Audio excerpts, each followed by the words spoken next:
Welcome back, night wanderers, to Nakora Nights. Tonight, we're stepping into the forgotten cemeteries of Appalachia, where headstones hide secrets and the shadows of the past never rest. These are 10 true Appalachia cemetery horror stories. Tales from caretakers, locals, and travelers who experience the unexplainable. Graves that move on their own, figures walking between headstones, vanishing before your eyes. Whispered voices calling out from beneath the earth.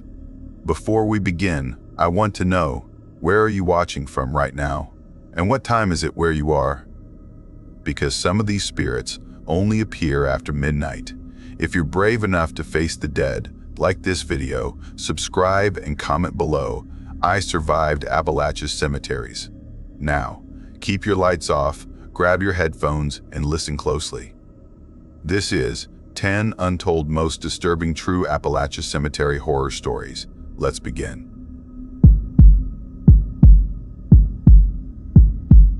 I never believed the dead could reach back for the living until the night they did. And when it happened, it didn't feel like a haunting. It felt like someone I loved had been waiting for me all along. My name is Marina Alvarez. I live in Asheville, North Carolina, and I work as a travel photographer, usually capturing forgotten towns and the quiet corners of the Appalachian Mountains. People call this region beautiful, but if you stay long enough, you realize beauty can hide something ancient, something patient, something watching. The story I'm about to tell happened last spring, and it still shakes me every time I think about it. I had gone to the mountains to fulfill a promise I made to my grandmother, Lucinda Alvarez. She had been the center of our family for more than 80 years, a Cuban woman with strong hands, sharp humor, and faith carved deep in her bones. She came to the States decades ago with nothing but a rosary, an old photograph of my grandfather, and the kind of hope that doesn't die easily. When she passed away in early March, her loss hollowed something inside me. But what truly broke me was that I never got to say goodbye. A bad storm grounded my flight the night before her funeral, and then my daughter fell sick. By the time I made it back to Miami, it was too late. I missed the one moment that mattered most. For months afterward, I couldn't sleep. I kept seeing her face in dreams. Not the face from the hospital, but her younger one, the way she looked in the photo that sat on her nightstand. She would be sitting beside a window, whispering something I could never quite hear, something that sounded like, "Find her." I thought maybe grief was twisting my mind until I found a small wooden box she'd left me in her will. Inside were photos, yellowed letters written in Spanish, and a slip of paper with a name and location written in her handwriting, Rosa Alvarez, Glenvale Cemetery, Kentucky. Rosa was her younger sister, who had died in the 1940s while visiting distant relatives up north. I had heard her name only a few times growing up, always spoken softly, like the memory of her death still carried a weight no one wanted to disturb. My grandmother had always regretted never being able to visit Rosa's grave. She'd make me promise, even when I was a kid, that someone would one day go and leave flowers for her. After months of carrying guilt for missing the funeral, I decided that maybe this was my way to make it right, to do something my grandmother couldn't. So, a year after her passing, on the exact anniversary of her death, I drove north. The road through the Appalachians was long and winding. Thick mist clung to the valleys, the trees crowding closer the higher I went. I remember glancing at the GPS and realizing I'd lost the signal somewhere past a small town called Marrow Creek. Locals had warned me that these mountains played tricks on travelers. Your compass might spin, your car radio might cut out. I didn't care.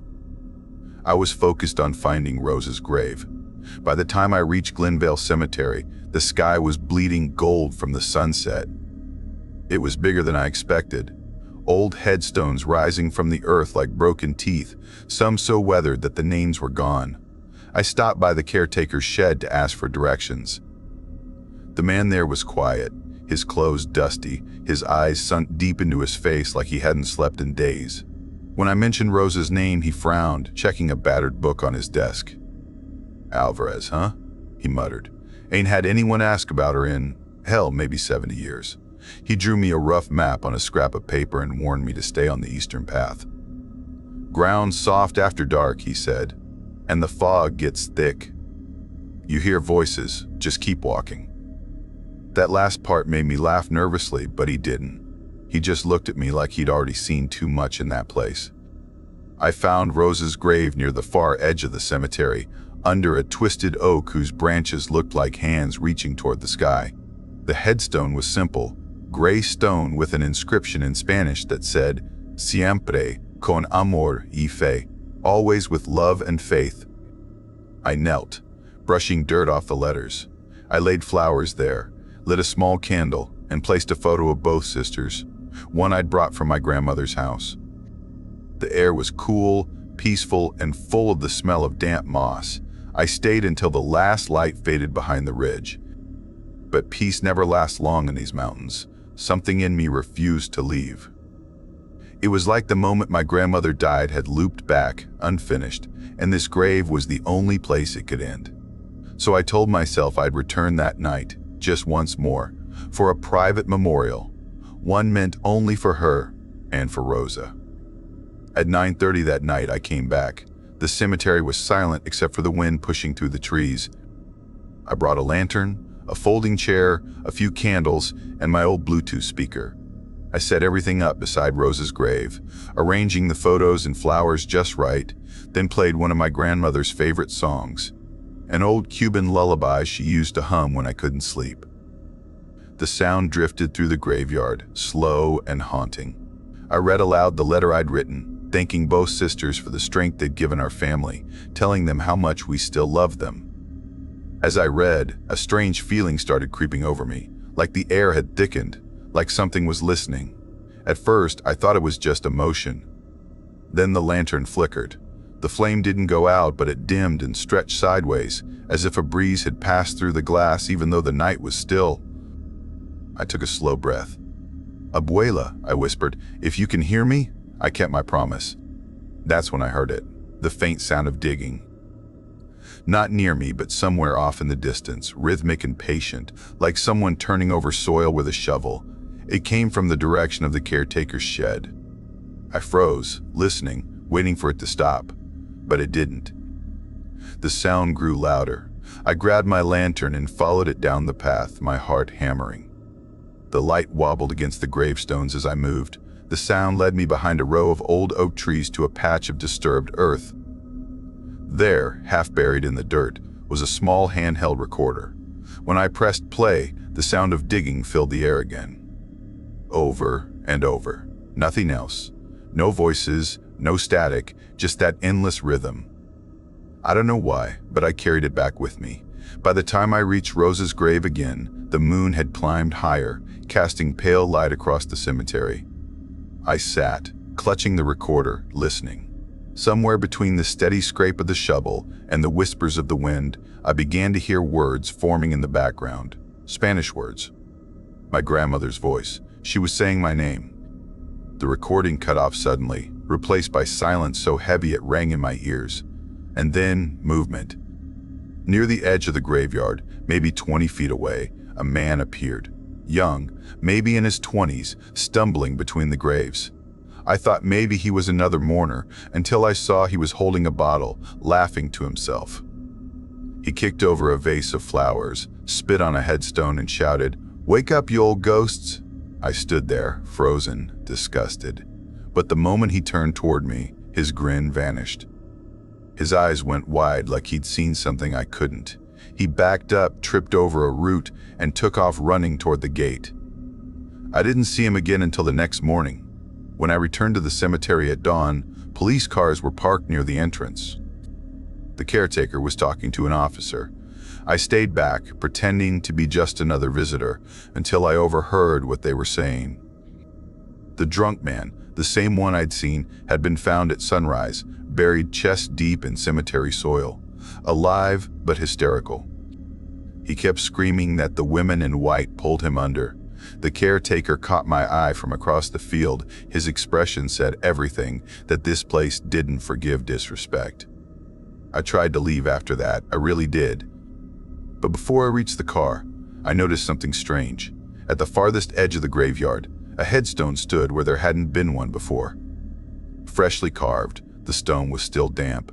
The inscription read, "Marina Alvarez, March 6. Today's date." For a second, I couldn't move. My hands went numb. My grandmother's photograph slipped from my grasp and fell face down in the grass. Behind me, the air changed. I turned, and standing by Rosa's grave were two women, both dressed in white, their outlines faint but their faces clear as daylight. My grandmother and her sister, exactly as I'd seen them in dreams. They didn't speak, but I could feel them. Warmth, love, sorrow. They looked at me like I'd given them something they'd waited a lifetime to receive. And then, as the wind passed between us, I understood. They weren't warning me. They were welcoming me. The next moments are hazy. I remember the lantern going out, the ground beneath me softening, the air filling with the sound of shovels, of earth moving, of whispering voices saying thank you. When I woke, it was morning. The headstone was gone. No one believed what I told them later, that I'd spoken to my grandmother, that I'd seen her reunited with her sister, that the dead had accepted my promise. But that's fine, because I know what I felt. The following year, on the anniversary again, I returned. This time, the caretaker met me halfway down the path. He handed me the old voice recorder I'd found that night. He said it had been dug up again after a storm, still playing that same sound. I pressed play. The shovel scraped. The dirt shifted. But beneath it, faintly, came a new sound, my own voice whispering from the static, saying, "I'm still here."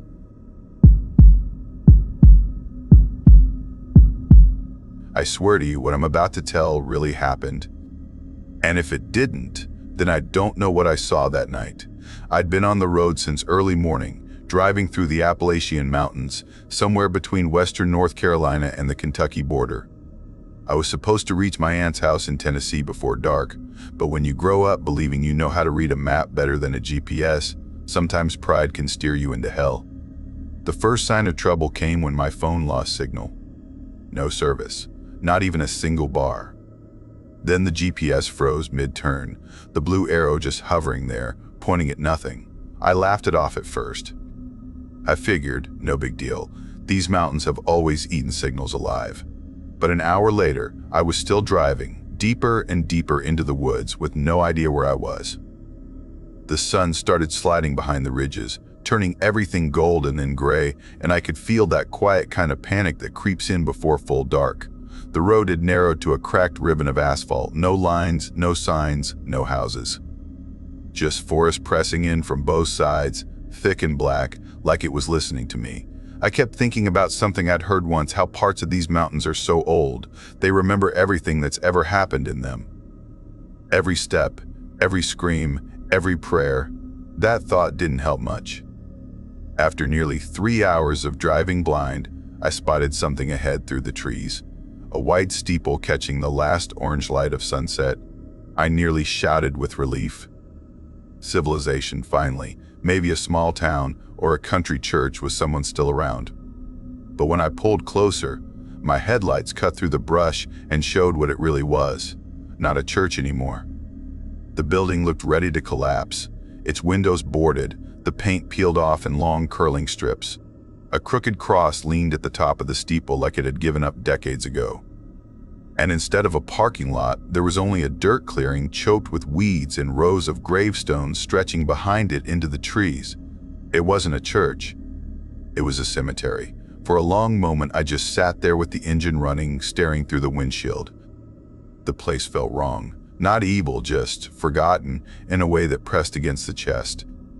The air was so still that even the cicadas had gone quiet.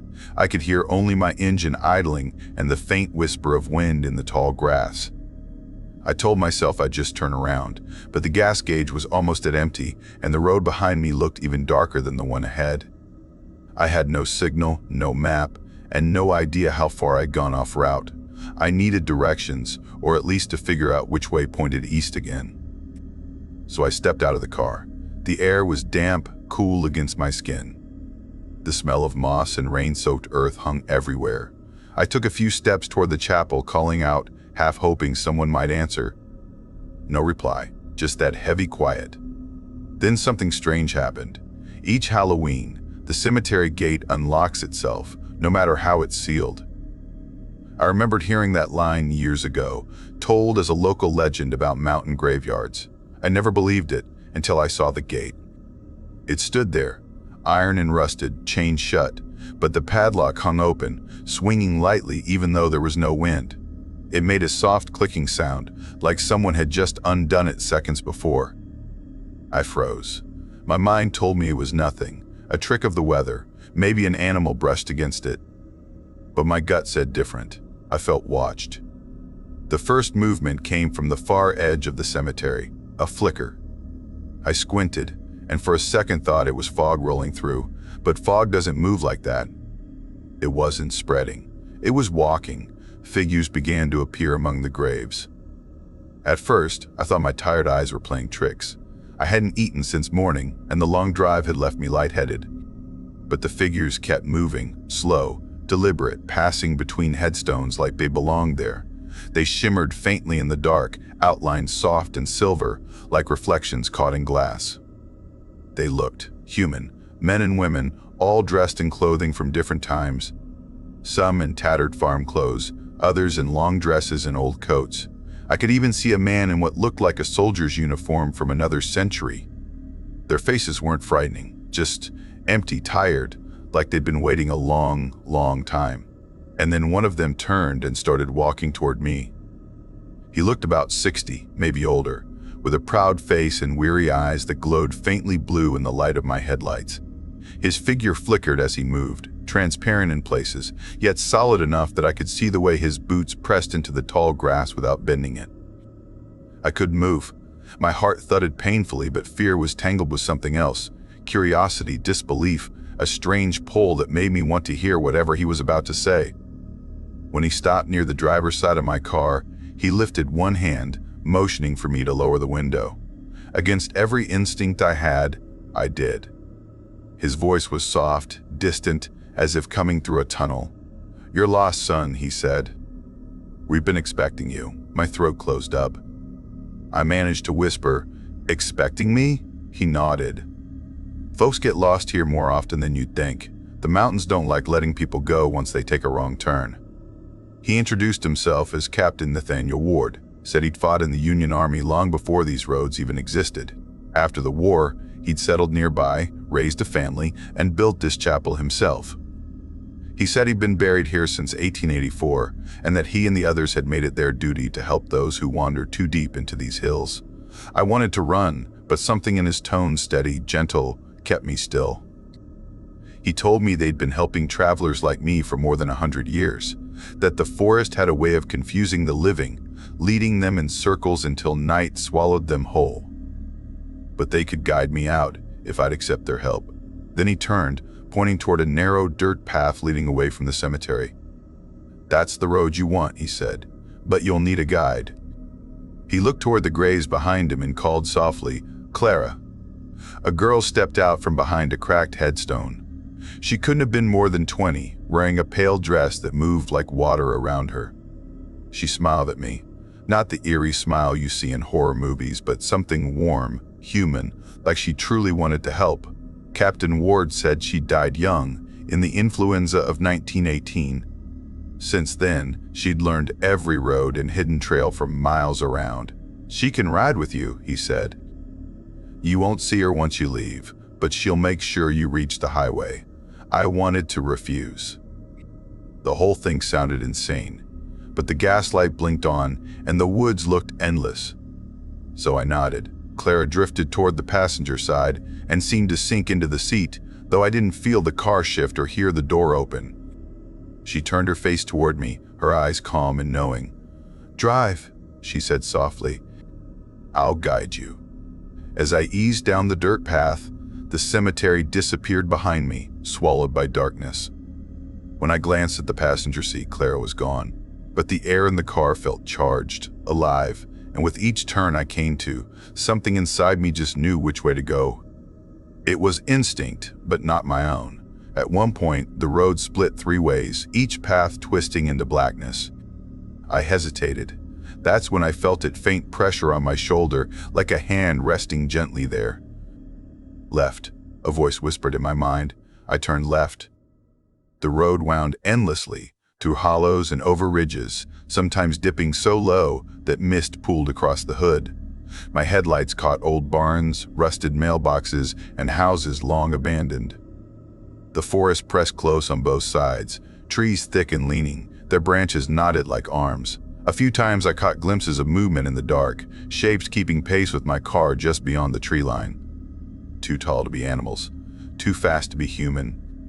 Clara's presence kept me calm, though the farther we drove, the colder it got.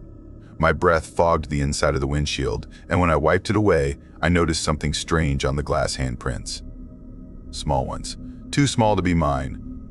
Lightning flashed far ahead, lighting the ridges for a heartbeat.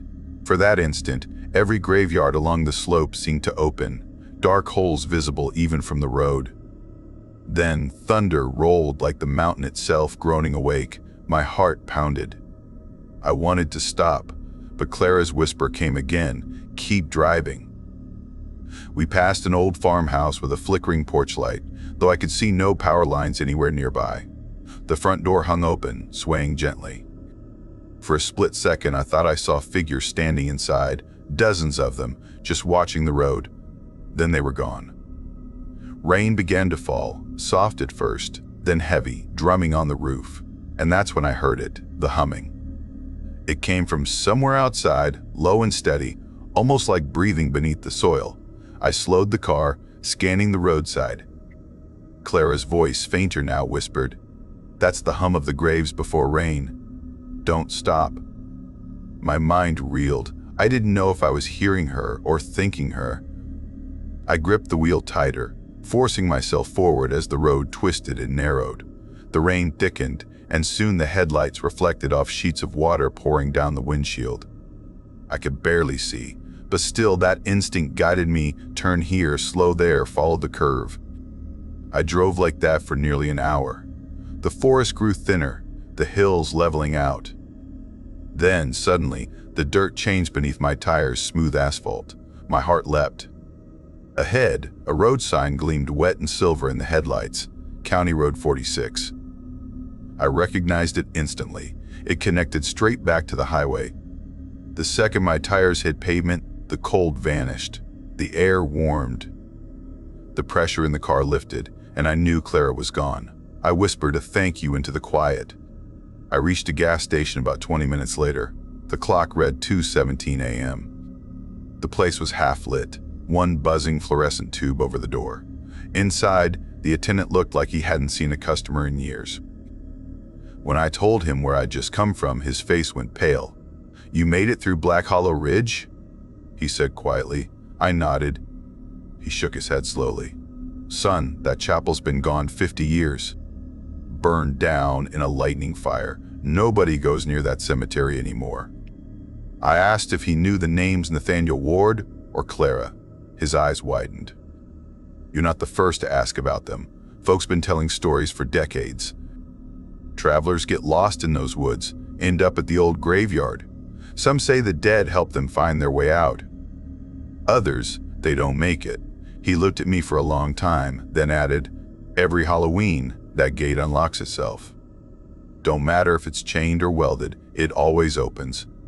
I drove the rest of the way to Tennessee with the radio off, unable to shake the feeling that someone was still riding beside me. Sometimes, when the road curved, I'd catch the faintest scent of wildflowers in the car, the same smell that clung to the cemetery air. A year later, I tried to find the place again. I retraced every road, every turn, using the same route my GPS had frozen on. But it was gone. No church, no gate, not even a clearing where it should have been. Just endless trees and the whisper of wind through them, like voices fading in and out. Some say certain places only appear when you truly need them. Maybe that's true. Maybe those lost souls of Black Hollow Ridge are still out there, waiting to help another traveler who takes a wrong turn when the world grows dark. But sometimes, when storms roll over the mountains and lightning flashes across the ridges, I swear, just for a second, I can see the glow of that white steeple through the trees and the faint hum of graves breathing beneath the rain. I never believed that the dead could speak, at least not in ways the living could hear. But the mountains have a way of teaching you things that books never will. It started with a message in my inbox, a routine request from the Appalachian Heritage Foundation asking for help with a forgotten cemetery hidden deep in Farage Hollow, a valley almost swallowed by the Appalachian Range. They said it was part of a 19th century pioneer settlement, abandoned for over 70 years, and they needed someone to oversee its restoration. The kind of work I had done dozens of times before. Except this time, something in the tone of the request unsettled me. Like the words themselves carried a quiet weight, as if whoever wrote them already knew the place didn't belong to the living anymore. My name is Clara Haynes, and I've spent the last 15 years restoring graves and documenting cemeteries across the country. I always thought of my work as practical, almost scientific. I believe that if you treat history with respect, it gives back knowledge. But Farage Hollow didn't give back anything. It only watched. Our team arrived in late October, when the fog hangs low over the valleys like breath that refuses to leave the earth. The road into Farage twisted through forests so dense that daylight barely touched the ground. By the time we reached the small clearing where the cemetery lay, the sun was already slipping behind the ridges. The cemetery was only 2 acres wide, surrounded by black oak and hickory trees that bent in strange directions, their roots clutching at the stones like they were trying to pull them under. I remember stepping out of the truck and feeling the air change. It wasn't colder exactly, just heavy, a kind of weight pressing down, as if the place itself had been holding its breath for too long. Our crew was small. There was Mark Holloway, a carpenter from Asheville who knew how to rebuild old stone walls. Sarah Brenner, a graduate student studying Appalachian archaeology, 2 stoneworkers, a photographer, a genealogist, and a local historian named Thomas Reed, who had grown up only 10 miles away. I led the team, making sure each grave was documented, photographed, and restored properly. On the first morning, fog clung to the ground so thick that I couldn't see beyond the first row of graves. The air smelled like wet soil and old leaves, and each footstep sank deep into the earth, as if the ground didn't want to let us go. The graves were older than we expected. Some dated back to the early 1800s, carved from soft limestone eaten away by years of rain. We worked in silence most of that morning, cleaning, brushing, and noting the names that still could be read. But there was one grave that made me stop. It had no name. Just a single word carved deep into the surface. Listen. The stone was cracked and discolored, leaning slightly forward, as though it had been reaching toward anyone passing by. Sarah laughed nervously when she saw it and said, "Maybe the carver ran out of letters," but I couldn't laugh. That word didn't feel like a joke. It felt like a warning. By noon, the fog had started to lift, and the forest around us seemed to wake up. Somewhere far off, a stream whispered through the rocks, and the sound of distant wind moved through the trees. Yet every so often, we'd hear something else. A faint shuffle, a footstep, or a breath that didn't belong to any of us. During lunch, Mark mentioned hearing someone behind him while he was resetting a headstone. He turned around, and no one was there. We brushed it off as nerves, or the way sound carried in the mountains, but I saw something in his eyes that told me he wasn't joking. That night, I couldn't sleep. Our cabins were only a mile from the cemetery, tucked beside an abandoned logging road. The woods outside were so quiet that every small sound felt amplified. The creak of the porch, the whistle of wind between the boards, the soft drip of rain from the eaves. Around 1:17 a.m., I heard footsteps again, slow and deliberate, circling the cabin. When I looked out, the fog was thick as milk, but I caught a flicker of movement near the tree line, a pale shape, like a figure just standing there. The next morning, I told Thomas about it. He hesitated before answering, then said that people around Farage Hollow had always avoided the old cemetery. They called it the listening ground. He said that if you stood there at night and stayed silent long enough, you'd hear the dead whispering your name. I didn't believe him, but I also didn't laugh. On our second day, the work went slower. The ground was soft, and some stones had sunk nearly a foot below the surface. I was cleaning a marker for a woman named Rebecca Cole who died in 1862 when I felt it, a sudden drop in temperature, so sharp it made my breath visible. I looked up, and the world felt muffled, like sound had been sucked out of the air. My tools were rimmed with frost, and the ground beneath my knees pulsed with a cold that didn't belong to the season. Then I heard a whisper. At first I thought it was wind, but it came again, soft, close, almost inside my ear. I turned quickly, expecting to see Sarah or Mark behind me. No one. The others were 20 yards away. I crouched low, listening, and the whisper came once more. A single word. Listen.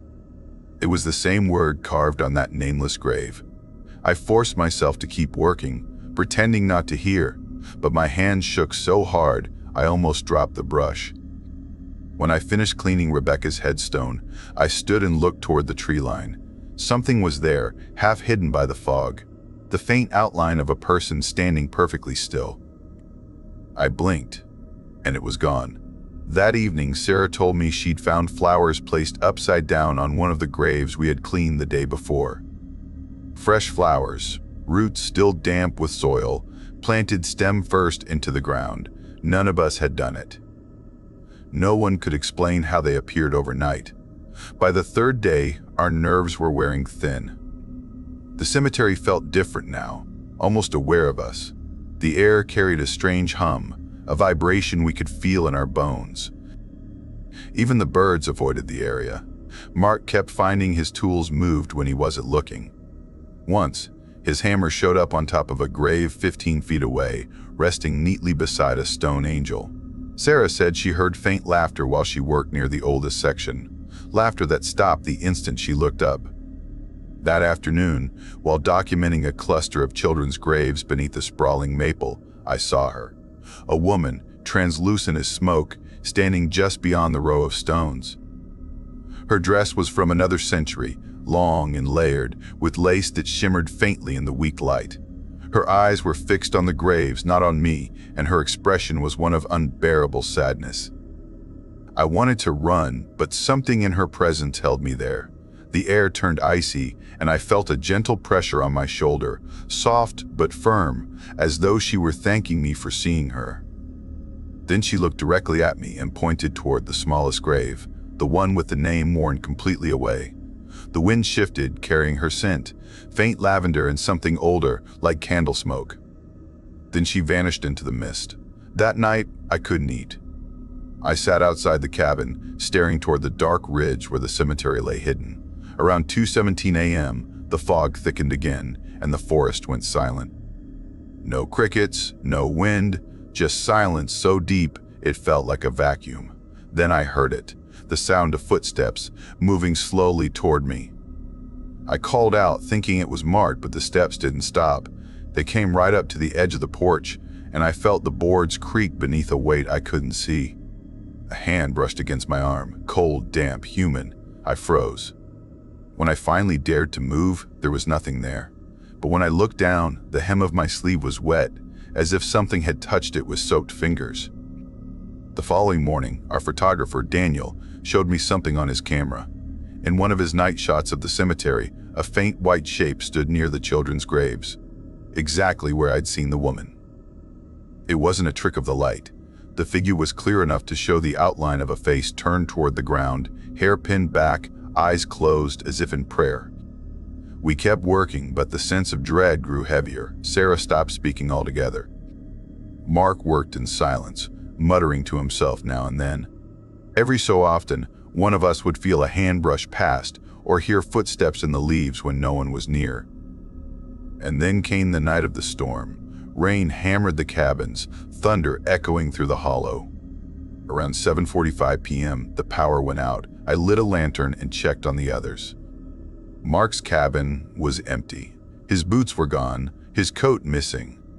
We searched until midnight before deciding to check the cemetery at first light. When dawn broke, the rain had stopped, leaving the ground slick and heavy with fog. We found his footprints leading up the hill and into the cemetery, but there were none coming out. His hammer lay beside the Liston grave, coated with fresh mud. The soil in front of the stone looked disturbed, like someone had been digging. We called his name until our voices broke, but the only answer was the wind sighing through the trees. By evening, the local sheriff's office came. They searched, took statements, and told us to pack up. But no one ever found Mark. His tools, his backpack, even his flashlight, all still there, as if he had simply stepped into the earth and vanished. We left Farage Hollow that same night. But before I got into the truck, I turned back one last time. The fog was rolling across the graves again, and for just a moment, I saw her, the woman in the lace dress, standing beside the Liston grave. She raised her hand, pointing toward the children's stones, and then the fog swallowed her whole. Weeks later, back in Asheville, I reviewed our photographs for the final report. In one image taken on the last day, the soil near the nameless grave looked freshly turned, as if something had been unearthed. And beside it, faint but visible, were footprints leading away from the grave, small, child-sized prints that stopped halfway across the frame. Sometimes, late at night when I close my eyes, I hear that whisper again, "Listen." I try to tell myself it's memory, that the mind plays tricks when fear lives too long inside it. But deep down, I know the truth. Farage Hollow never wanted to be disturbed. We didn't restore those graves. We woke them. And now, every October, when the fog rolls low over the mountains and the air grows still, I dream of the cemetery. I see the stones rising out of the mist, the woman standing among them, and the word carved into the nameless grave that started it all. Listen. Because somewhere out there, beneath those mountains, the dead are still waiting for someone to hear.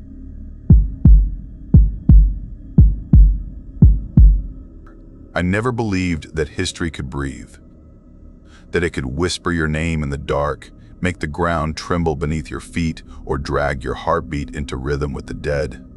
But that was before the winter I spent among the graves of the Appalachian Mountains, where silence isn't empty, it listens. My name is Dr. Nathan Cole, and I teach folklore and early American history at a small university in North Carolina. My work has always focused on forgotten places, ghost towns, war relics, and the cemeteries left behind when people moved on, but grief didn't.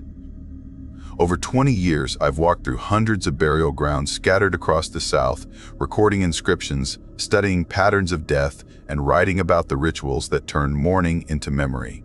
But none of that prepared me for Black Hollow Cemetery, a graveyard hidden deep within the western ridge of the Appalachian Mountains, a place locals only mentioned in fragments, like a secret they hoped would stay buried.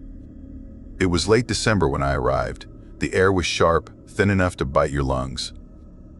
Snow lay in uneven patches across the hillsides, the color of bone. I had come there to study Civil War burials, graves of soldiers from both the Union and the Confederacy who had fallen in the nearby mountain skirmishes. The area had been neutral ground, but its soil held the blood of both sides. The cemetery wasn't on any official record. An elderly librarian in Asheville had whispered the location after seeing my research proposal. She'd said it was once tended by a small church community that vanished sometime in the 1880s. When I asked what happened to them, she only said, "The mountain kept what it wanted.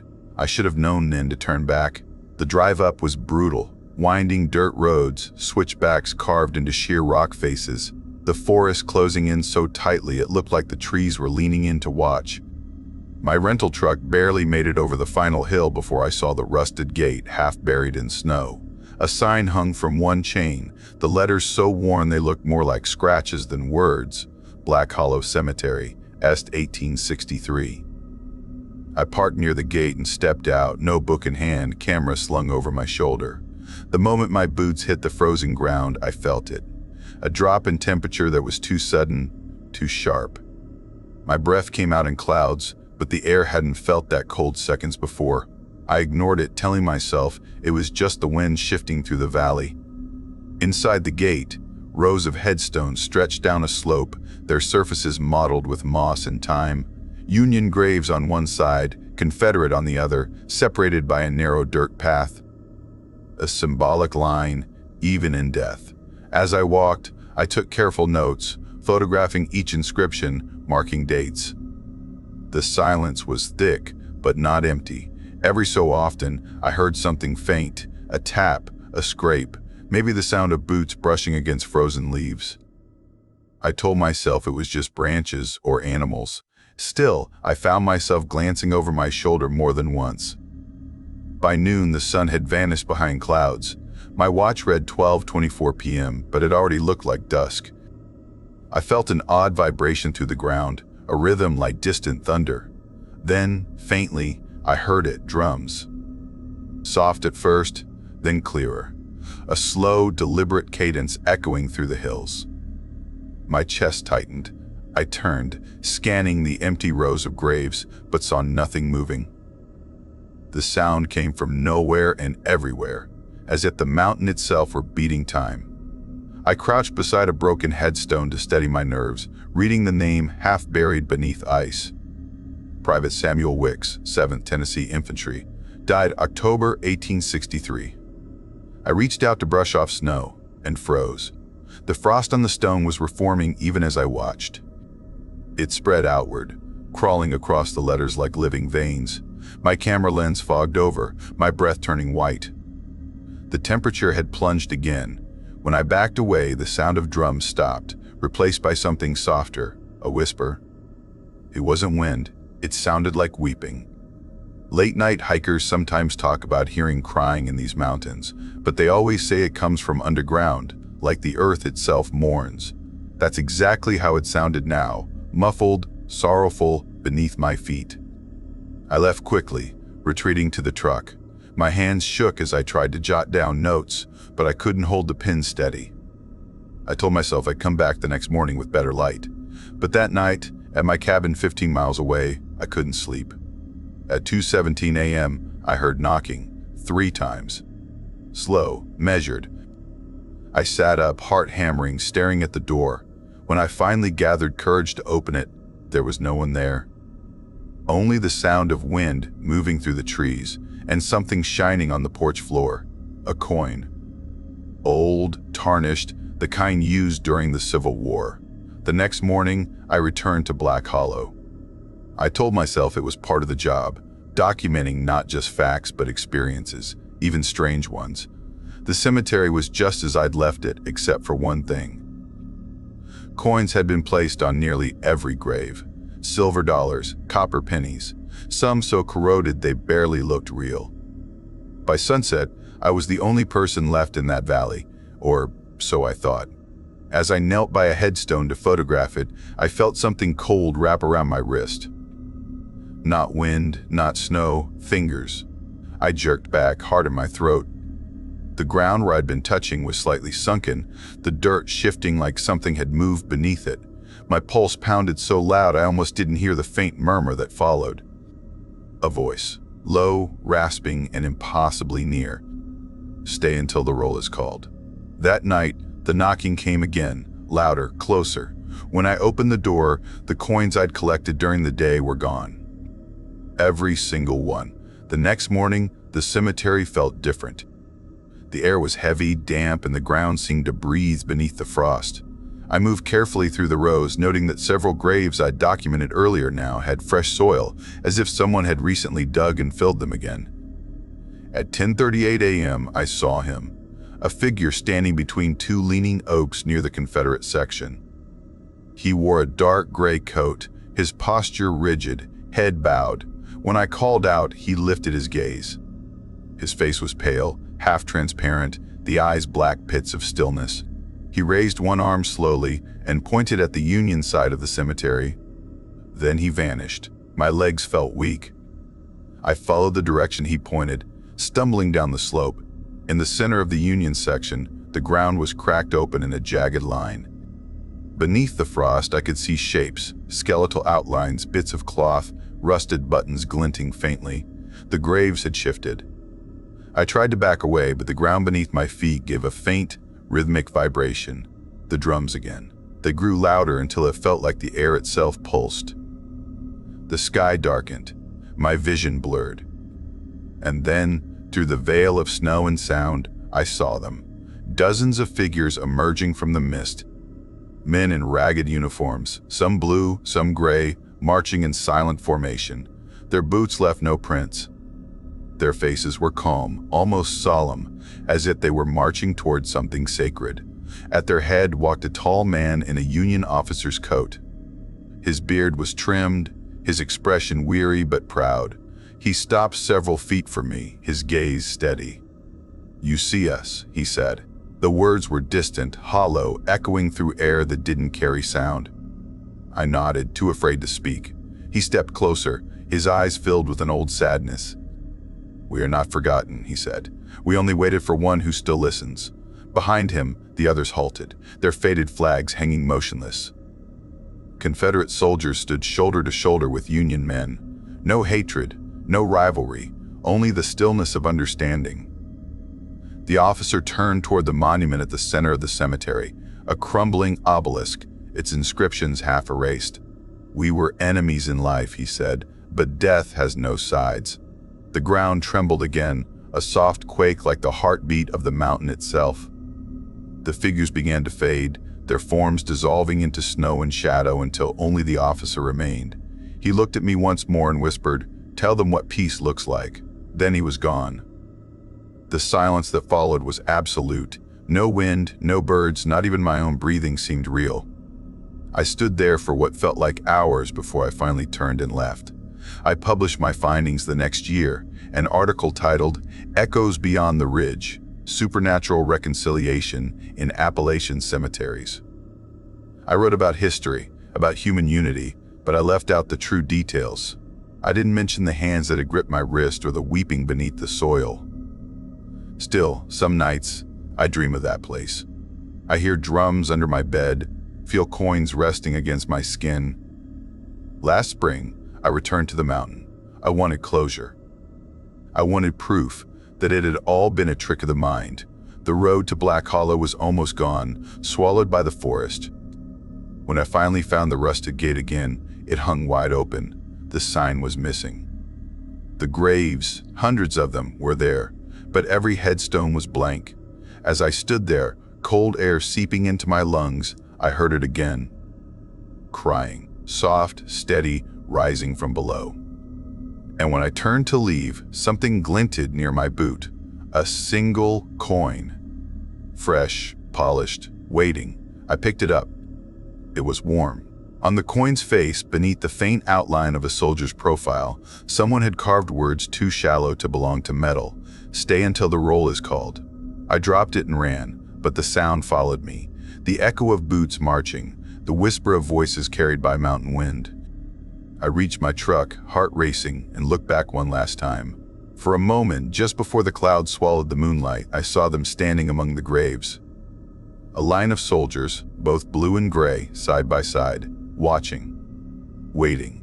When I started the engine, the radio flickered on by itself. Static filled the cab, and then, faintly, through the noise, a man's voice spoke. "We remember you, Nathan Cole." The transmission cut off. The clock on the dashboard read 7:45 p.m. By the time I reached the main road, my rearview mirror caught a glimpse of light through the trees. Dozens of tiny flames, like lanterns weaving between the graves. I never went back after that night. But every year, around that same date, coins start appearing on my doorstep, old, rusted, and cold as the mountain's heart.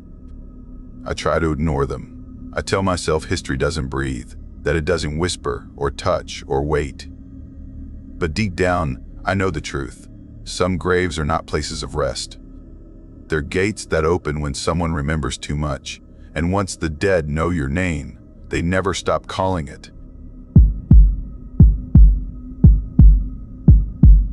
I always thought fear was a choice.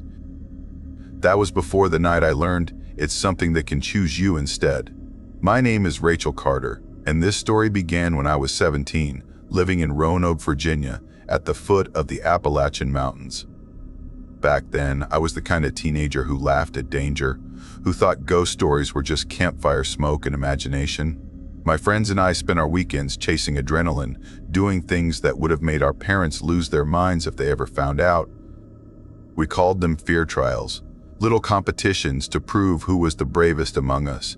We broke into old textile mills, wandered through abandoned mines, even spent a night in a crumbling farmhouse where people swore they saw a ghostly woman in the window. Nothing ever happened, except a few raccoons and one angry owl. I became known as the fearless one, the one who never flinched, never screamed, never backed down. That changed the autumn. I visited my cousin Marla in a small town outside Boone, North Carolina. She was attending college there, and I went to stay for a week around Halloween.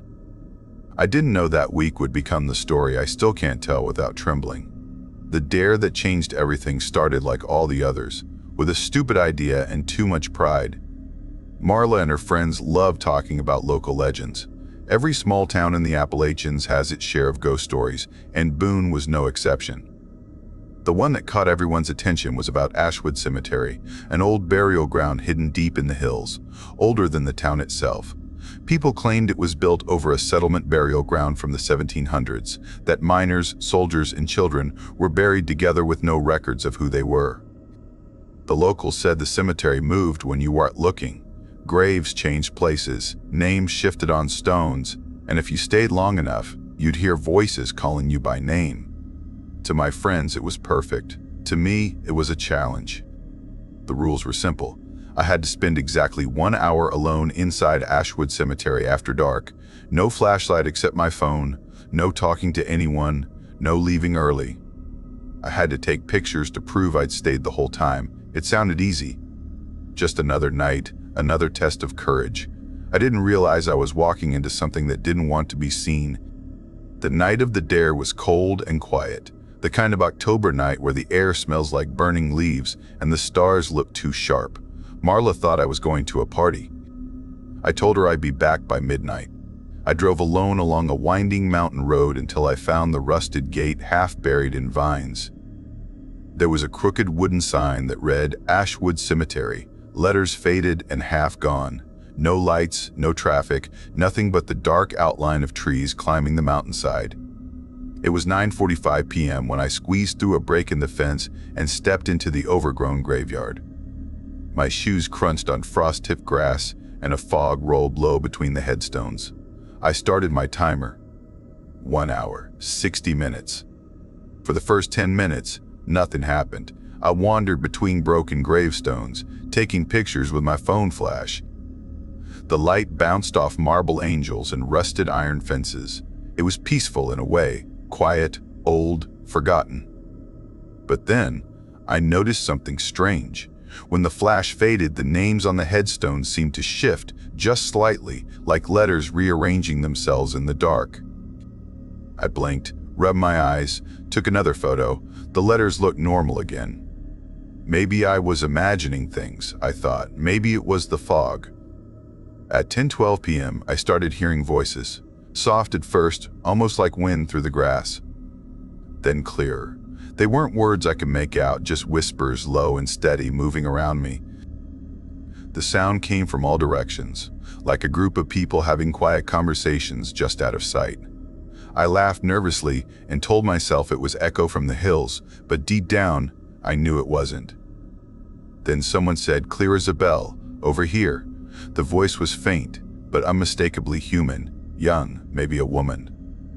It came from the far side of the cemetery, near a cluster of newer graves. I froze. For a moment, I thought it might be one of Marla's friends trying to scare me, but the cemetery had been locked for decades. No one was supposed to be there. I called out, asking if someone needed help, but the air swallowed my words. The voice didn't answer. Instead, the fog thickened, curling around my legs like smoke. I walked toward where the voice had come from, my heart pounding so hard it felt like it would echo through the whole graveyard. The mist grew colder, heavier, until I could see my breath. My phone camera flickered, glitching with static lines. When I reached the newest section, I saw it. A headstone split clean down the middle. The stone cracked open like something had burst out from beneath it. Inside, instead of dirt or a coffin, there was a mirror. An old, tarnished mirror, half buried in the ground, reflecting nothing but the fog. I stared at it, trying to understand why a mirror would be inside a grave.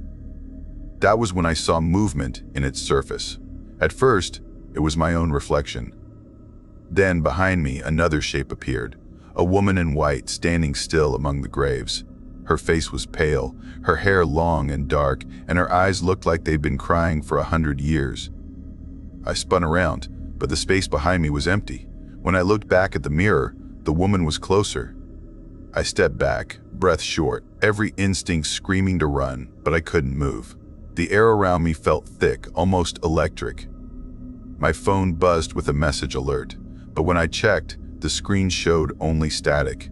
The whispering began again, louder now, overlapping voices speaking all at once, too fast to understand.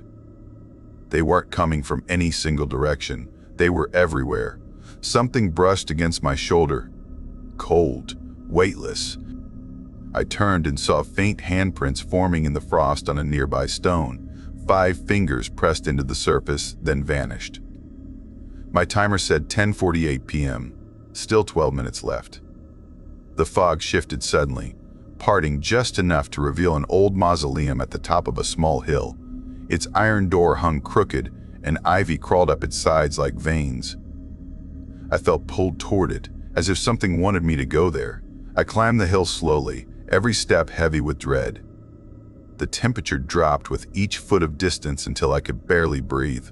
When I reached the mausoleum, I saw faint light leaking through the cracks around the door. Inside, something was moving. The light wasn't candlelight, it pulsed, white and blue like the flicker of lightning trapped in a bottle. I pushed the door gently. It creaked open with a sound that echoed through the hills. Inside were 3 coffins, all small children's size. Around them, hundreds of tiny handprints covered the stone walls. The light came from the cracks in the floor, glowing faintly through the dust. Then I heard it again. My name, Rachel. The voice was soft, but it came from inside the mausoleum. I looked down at the floor and saw faint shapes moving beneath the stone, like shadows trapped under ice. I stumbled back, my pulse screaming in my ears. The ground trembled slightly, and the glowing cracks widened. From one of them, a cold mist began to rise, swirling into the air until it took the shape of a young girl, no older than 10. Her eyes were hollow, but she smiled as if she recognized me. She lifted one hand and pointed toward the cracked grave with the mirror below. Then she whispered something I'll never forget. "Don't look behind you." I didn't listen. I turned. Standing just a few feet away was the woman from the mirror, her face inches from mine, her mouth moving soundlessly. Her eyes were filled with a grief so deep it felt alive. She raised one hand, reaching toward my chest, and for a moment, I couldn't breathe. Everything went black. When I woke, I was lying outside the cemetery fence covered in frost. My phone said 12:17 a.m.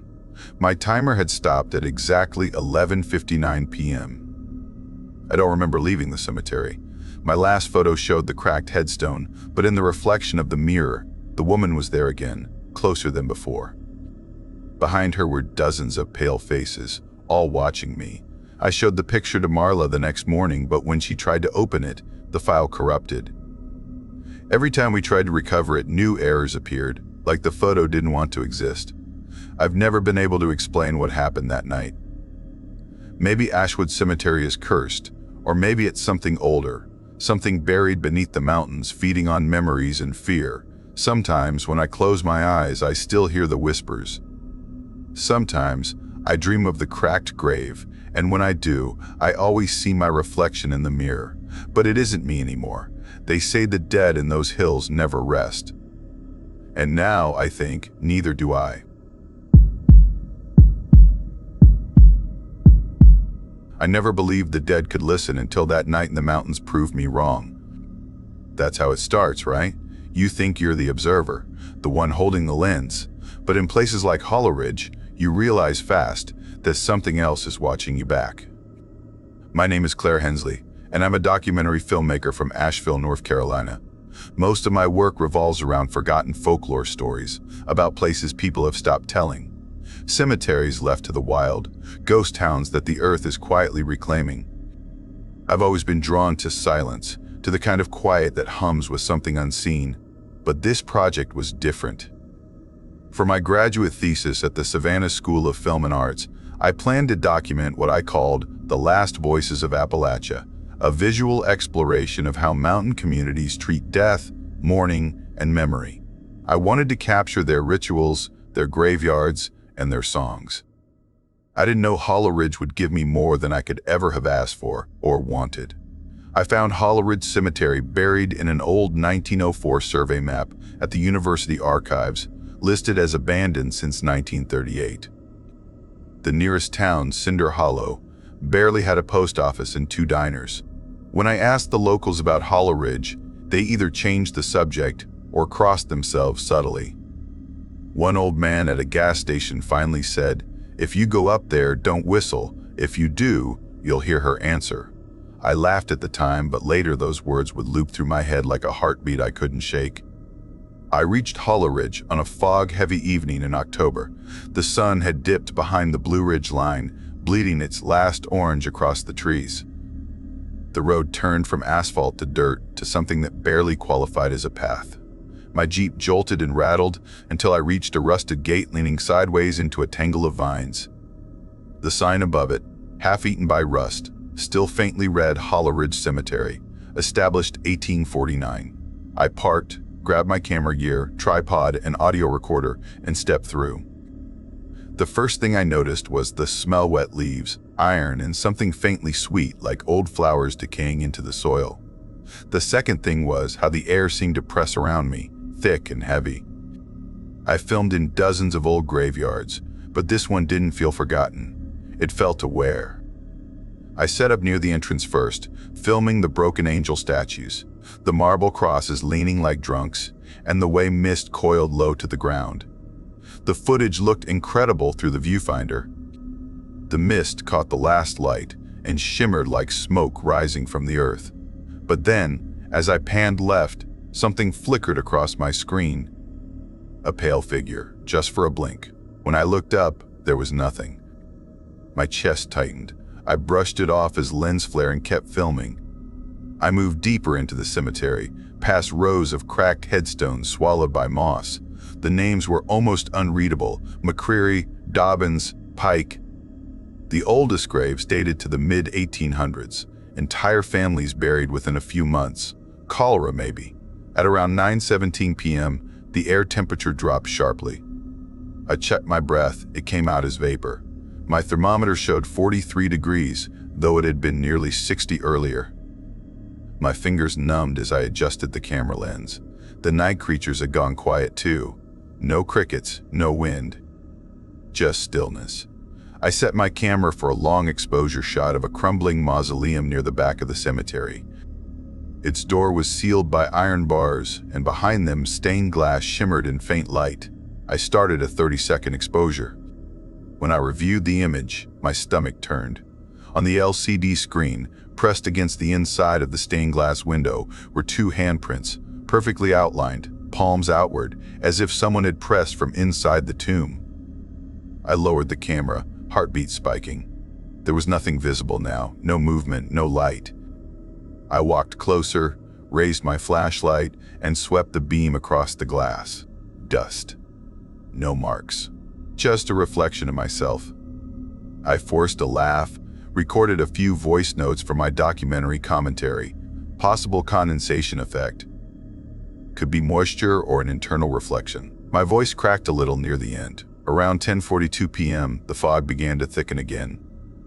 My lighting rig cast long shadows that stretched and twisted like they were alive. I set the camera on a timer to capture stills every 30 seconds as I moved through the rows, collecting ambient audio.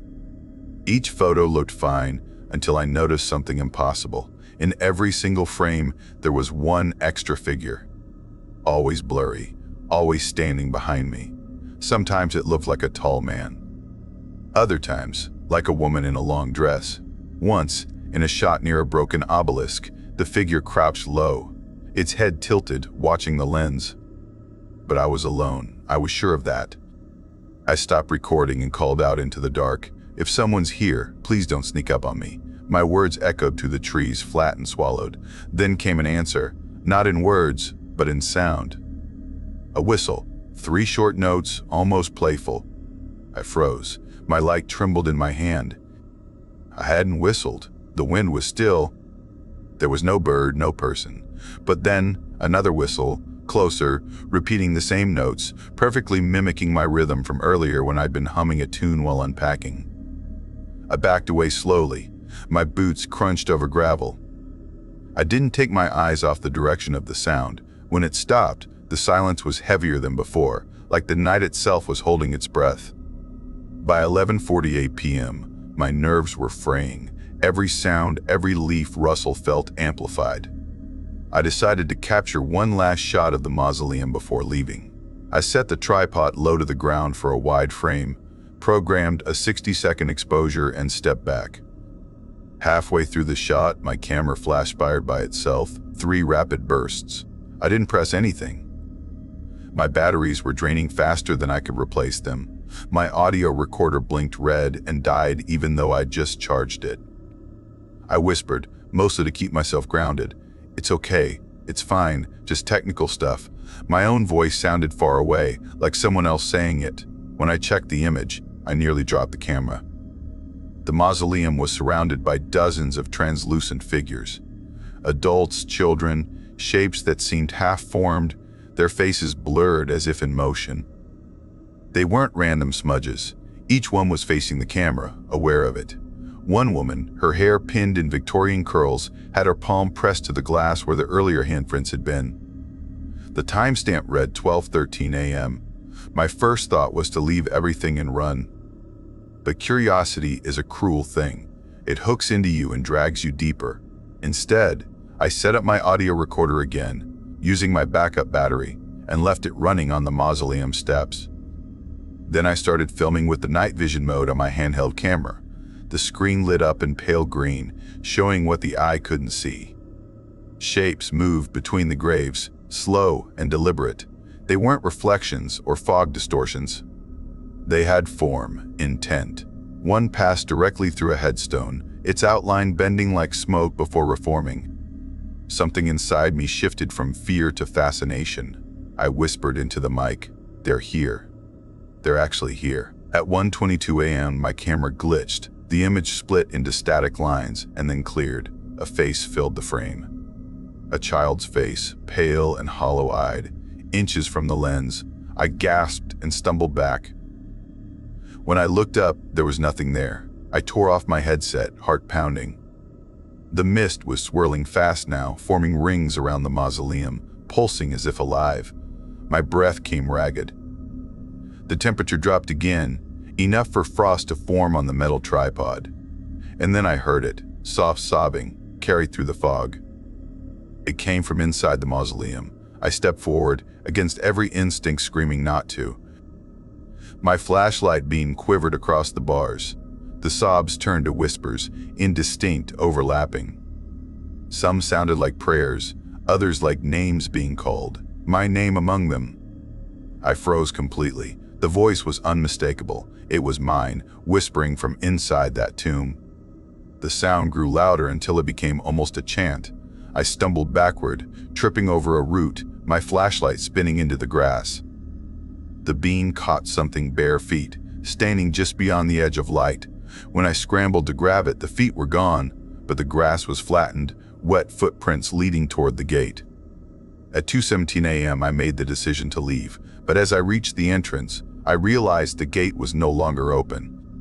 It stood upright again, as if it had never fallen. The chain was intact, locked tight. My keys were gone from my pocket. Behind me, the whistle came again, slow, deliberate, closer.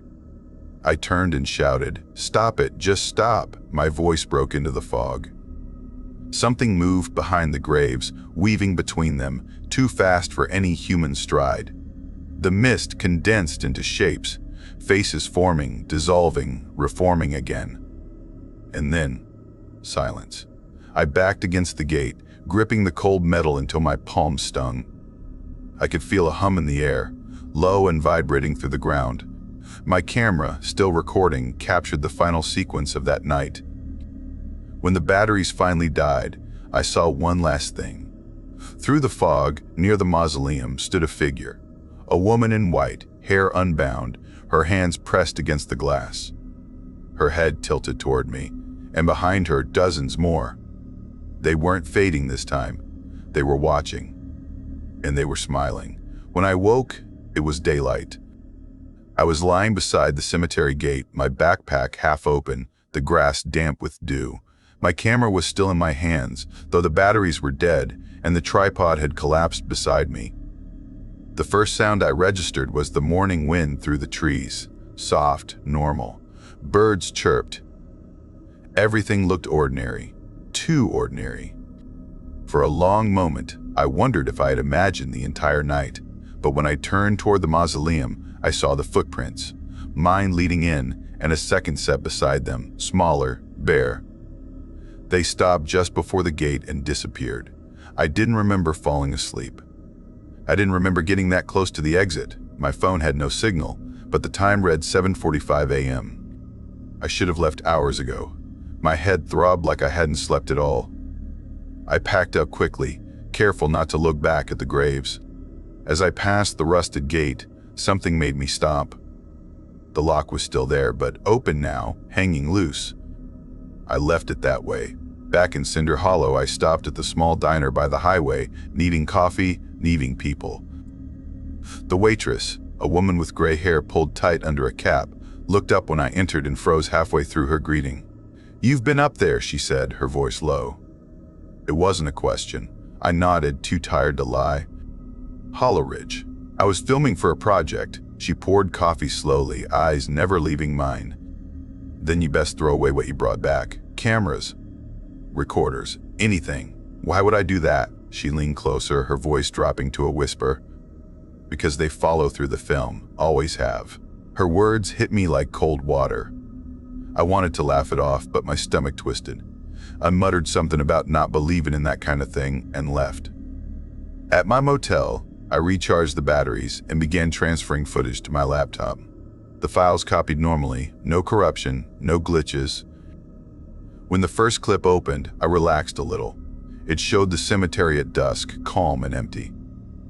Then I reached the segment from around midnight, the moment the flash had gone off. The video stuttered once, then played.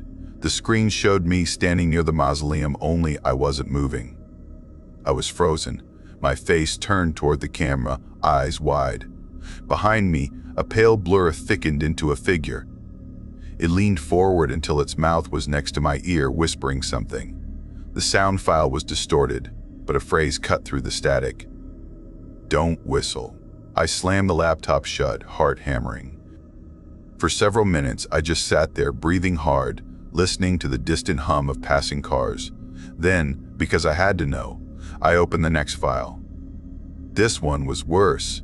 It was footage from when I'd been walking between the graves. Each time I passed a reflective surface, a cracked monument, a puddle, the lens itself, there was someone standing behind me, always the same woman. Sometimes her hand reached toward my shoulder. Once, her reflection smiled when I didn't. I closed the laptop again. My hands wouldn't stop shaking. By afternoon, I convinced myself it was all pareidolia patterns, tricks of mist and light, exhaustion and suggestion. That night, though, when I showered, I caught a glimpse of the mirror fogging up. On the glass, faint but visible, were two handprints, pressed from the inside of the reflection. I didn't sleep for 2 days. I drove back to Asheville, determined to finish the documentary, because that's what filmmakers do. We make sense of what scares us by putting it on screen. I edited until dawn, cutting between the shots, syncing audio. But the more I worked, the less control I seemed to have. Clips rearranged themselves. Titles appeared where I hadn't typed anything. One morning I opened the project to find a frame I didn't recognize me asleep at the editing desk. Someone had filmed me. The timestamp read 3:19 a.m. I checked every camera I owned. All powered off. But when I replayed the file, the background sound caught my breath. A whistle, slow and soft, coming from behind the camera. I unplugged everything, shut down my laptop, and sat in the dark. The sound continued faintly outside my window this time. Weeks passed. I told myself it was stress, that the cemetery had crawled under my skin, that my mind was manufacturing echoes. But the things followed me. Every photo I took, even on my phone, had someone else in it. At first, it was a shadow too faint to notice unless you zoomed in. Then, clearer, a woman standing slightly out of focus. Always behind me. Friends stopped visiting after one of them noticed the figure in a group photo and joked that I had a ghost stalker. I deleted the image, but it reappeared in my cloud storage the next morning. I started hearing whispers when I reviewed audio tracks. Sometimes my name, sometimes words I couldn't make out. One night, I played a clip backward by accident and heard laughter, childlike, echoing. I decided to go back. It sounds insane, I know. But part of me needed proof, or closure, or maybe I just couldn't stand not knowing. I packed a small camera, a flashlight, and drove back into the mountains. The road to Hollow Ridge was worse this time, half blocked by fallen branches. The forest looked different, denser, like it had grown inward. The gate stood upright again, exactly as it had that night. The lock hung open, waiting. The air smelled the same. Wet iron, old flowers, the faint sweetness of decay. I stepped inside. The cemetery was quiet. No fog, no wind, just the slow buzz of insects. The sun had already dipped low. I made my way to the mausoleum, the same one from my footage. The stained glass was darker now, the design obscured by grime. When I raised my camera to film, the lens refused to focus, as though the air shimmered in front of it. I took a few still shots anyway. The preview showed the empty cemetery, but every image had one problem. There was still an extra person. She was closer now. In the last frame, she stood directly behind me, her head turned toward the camera, her hand resting on my shoulder. I spun around, flashlight sweeping the graves. Nothing. My breathing came ragged, my heart beat loud enough to drown out everything else. I whispered to the night, "Why me?" "What do you want?" The answer came as a whistle, low and trembling, echoing from within the mausoleum. 3 notes. The same melody as before. I stepped closer, drawn to the sound. The glass looked darker than it should have, almost liquid. My reflection wavered in it. Behind me, another face formed slowly, hers. Her lips moved in the glass. I couldn't hear the words, but I understood them all the same. Stay. The mist began to gather again, rising from the ground, twisting into shapes. I stumbled back, tripping over a cracked stone. A child's laughter rippled through the fog. The door of the mausoleum creaked, metal against stone, and opened just enough for the air to rush out cold and damp. Inside, something moved. A silhouette, smaller than an adult. Then another, and another. The children I'd seen in the photos, their faces pale, eyes like hollow light. I ran. I didn't think, I just moved. Branches tore at my jacket as I sprinted through the graves. The fog chased me, curling around my ankles, pulling at my legs like fingers. When I reached the gate, it was closed again. I yanked at it, screaming, metal cutting into my palms. Behind me, footsteps, many of them crunched in unison. A whisper drifted from the fog, soft as breath. "Don't whistle." I turned once more. The woman stood only a few feet away, her face clearer now. She looked sad, almost human. She raised her hand slowly and pressed her palm against the air between us. I felt the cold seep into my skin, as if there were no barrier at all. Then she smiled and whistled.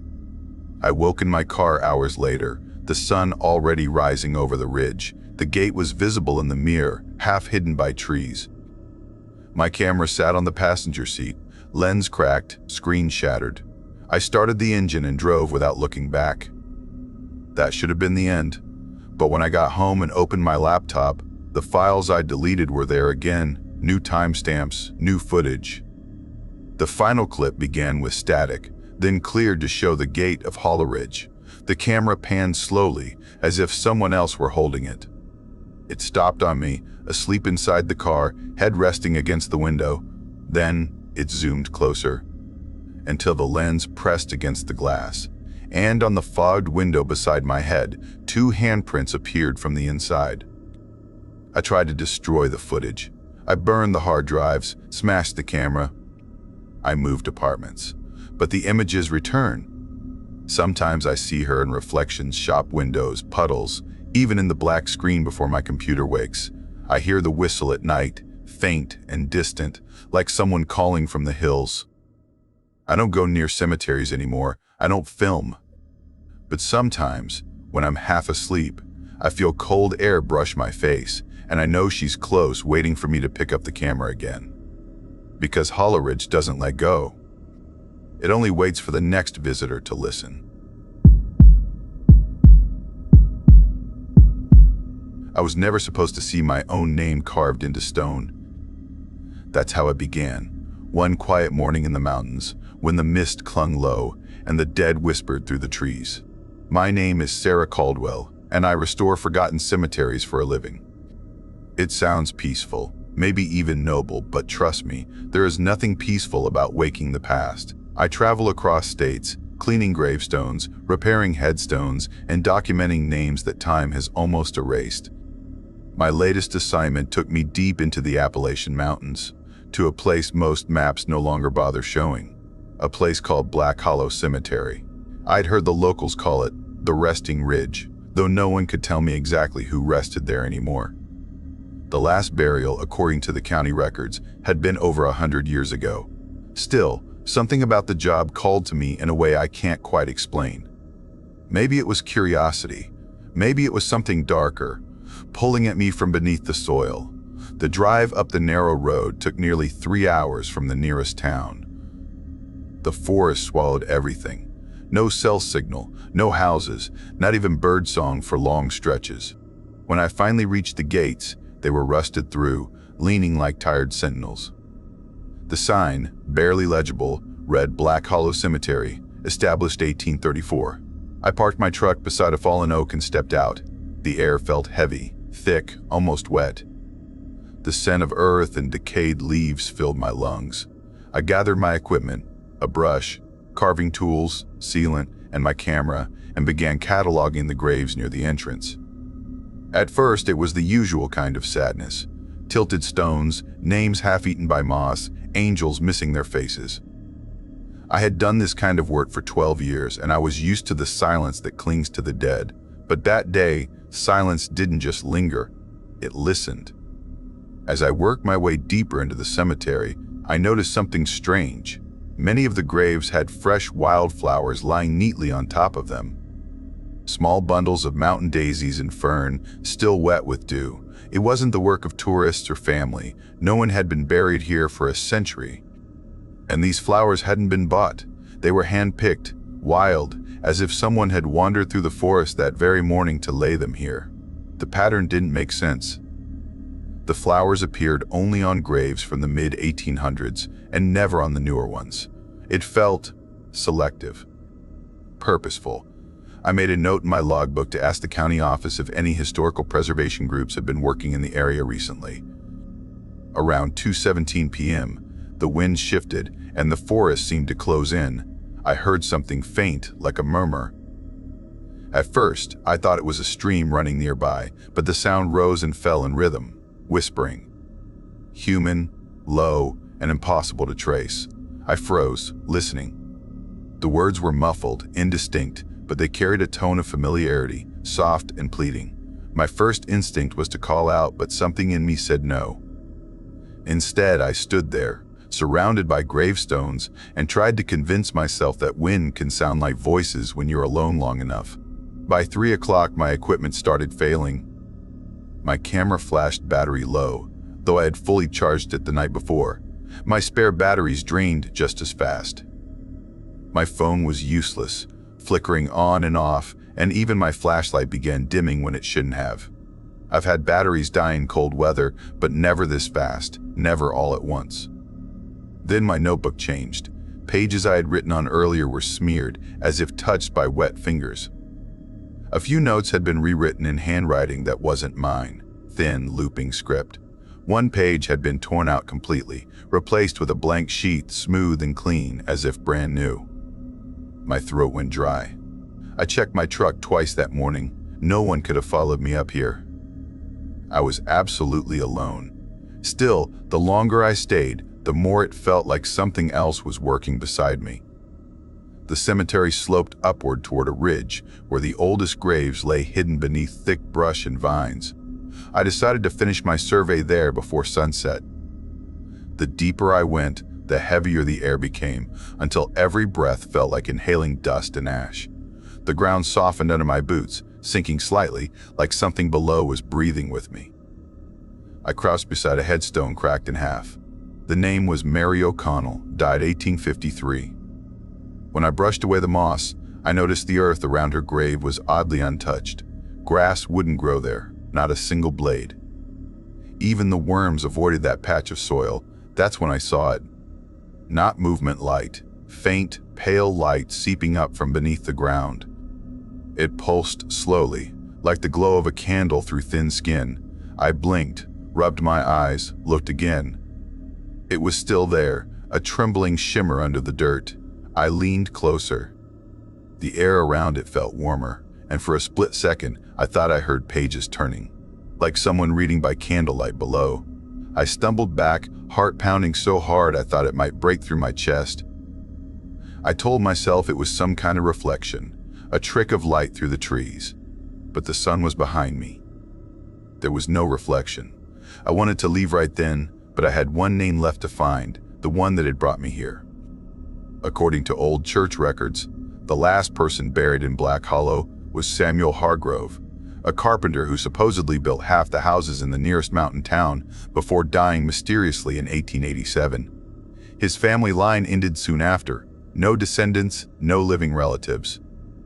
The locals whispered that Samuel had built his own coffin and buried himself. I found his grave near the northern edge of the cemetery, half swallowed by ivy. I brushed away the leaves and froze. The name carved into the stone wasn't Samuel Hargrove. It was mine, Sarah Caldwell. Same spelling, same middle initial. Even the date of birth matched mine, but the date of death, it was today. My vision blurred, my knees nearly gave out. The carving was fresh, the edges still white and sharp, the letters filled with fine dust. Someone, or something, had carved it that very morning. I felt a wave of nausea, of pure disbelief and terror all at once. I reached out with trembling fingers and touched my own name, cold against my skin. The stone was damp, like it had been waiting for me. A whisper drifted through the trees again, this time clear enough to understand. You shouldn't have come. I spun around. A woman stood several feet behind me, half shrouded by fog. She wore a faded gray dress with long sleeves, her hair pinned tightly, her face pale and hollowed by sorrow. Her eyes met mine, not angry, not kind, just ancient. "Who are you?" I asked, though my voice barely made a sound. She tilted her head slowly. "You already know," she said softly. Her voice, it was my own. For a heartbeat, everything froze. The forest went silent, the air turned still, and then she was gone. Not vanished with movement, not fading, just gone. I stumbled backward, tripping over roots, barely catching my balance. Every part of me screamed to run, but the path out twisted in ways it hadn't before. The markers seemed to shift places, trees leaned closer, and the light dimmed even though the sun hadn't set yet. By 7:45 p.m., darkness had fallen completely. My flashlight flickered, barely holding on. I could still see faint glimmers moving between the trees, shapes that looked human but moved wrong, too fast, too smooth. The whispering turned into murmurs, then laughter, then silence again. When I finally reached my truck, the air smelled like rain. I slammed the door shut and turned the key, but the engine didn't start. The headlights flickered once, twice, and died. I sat there in the dark, gripping the steering wheel, forcing myself to breathe. Then I felt it, warm breath on the back of my neck. It was so close, so real, I could feel moisture on my skin. I turned slowly, terrified to see what waited behind me. The truck's back seat was empty, completely empty. Yet on the fogged window behind me, words began to form, written from the inside out. "Finish what you started." My scream never made a sound. When the engine finally roared to life, I didn't look back. I drove until I saw lights again, until I was sure the mountain was behind me. But even now, weeks later, I can't shake the feeling that it didn't let me go, that I only carried it somewhere else. I finished my restoration report for the Historical Society, leaving out everything that couldn't be explained. The flowers. The whispers, the whispers, the stone with my name. I told myself none of it could be real, but every night since then, I dream of that woman in the gray dress. Sometimes she's standing in my bedroom doorway. Sometimes she's kneeling beside my bed, brushing soil from her hands. Last night, I woke to find wildflowers scattered across my floor, fresh and damp, just like the ones at Black Hollow. And when I checked the mirror this morning, there was dirt under my fingernails. I haven't gone back, but I know one day I will. Because graves don't forget the ones who wake them. And somewhere, beneath the mountain's shadow, a patch of ground still waits for me. Its grass never grows, and when it rains, not even the worms come near.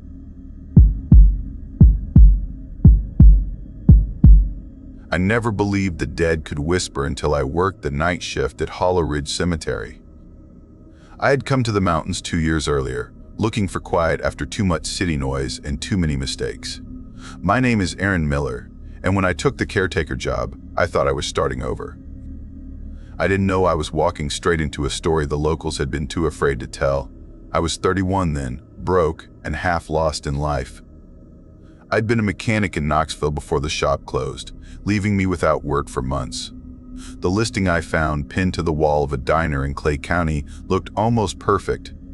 Caretaker wanted, overnight position, steady pay, small cabin on site included. It was the kind of job most people passed over because it meant spending every night among the dead. For me, that sounded peaceful.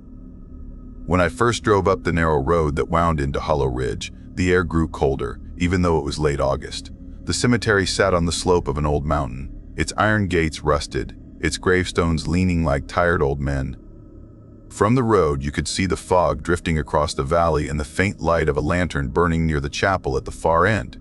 It was a lonely place, surrounded by thick woods that swallowed every sound after dark. But I liked it immediately. The supervisor was a man named George. He'd been caretaker for nearly 30 years before his health forced him to retire. When I met him, he was sitting on the porch of the caretaker's cabin with a mug of coffee and a cigarette.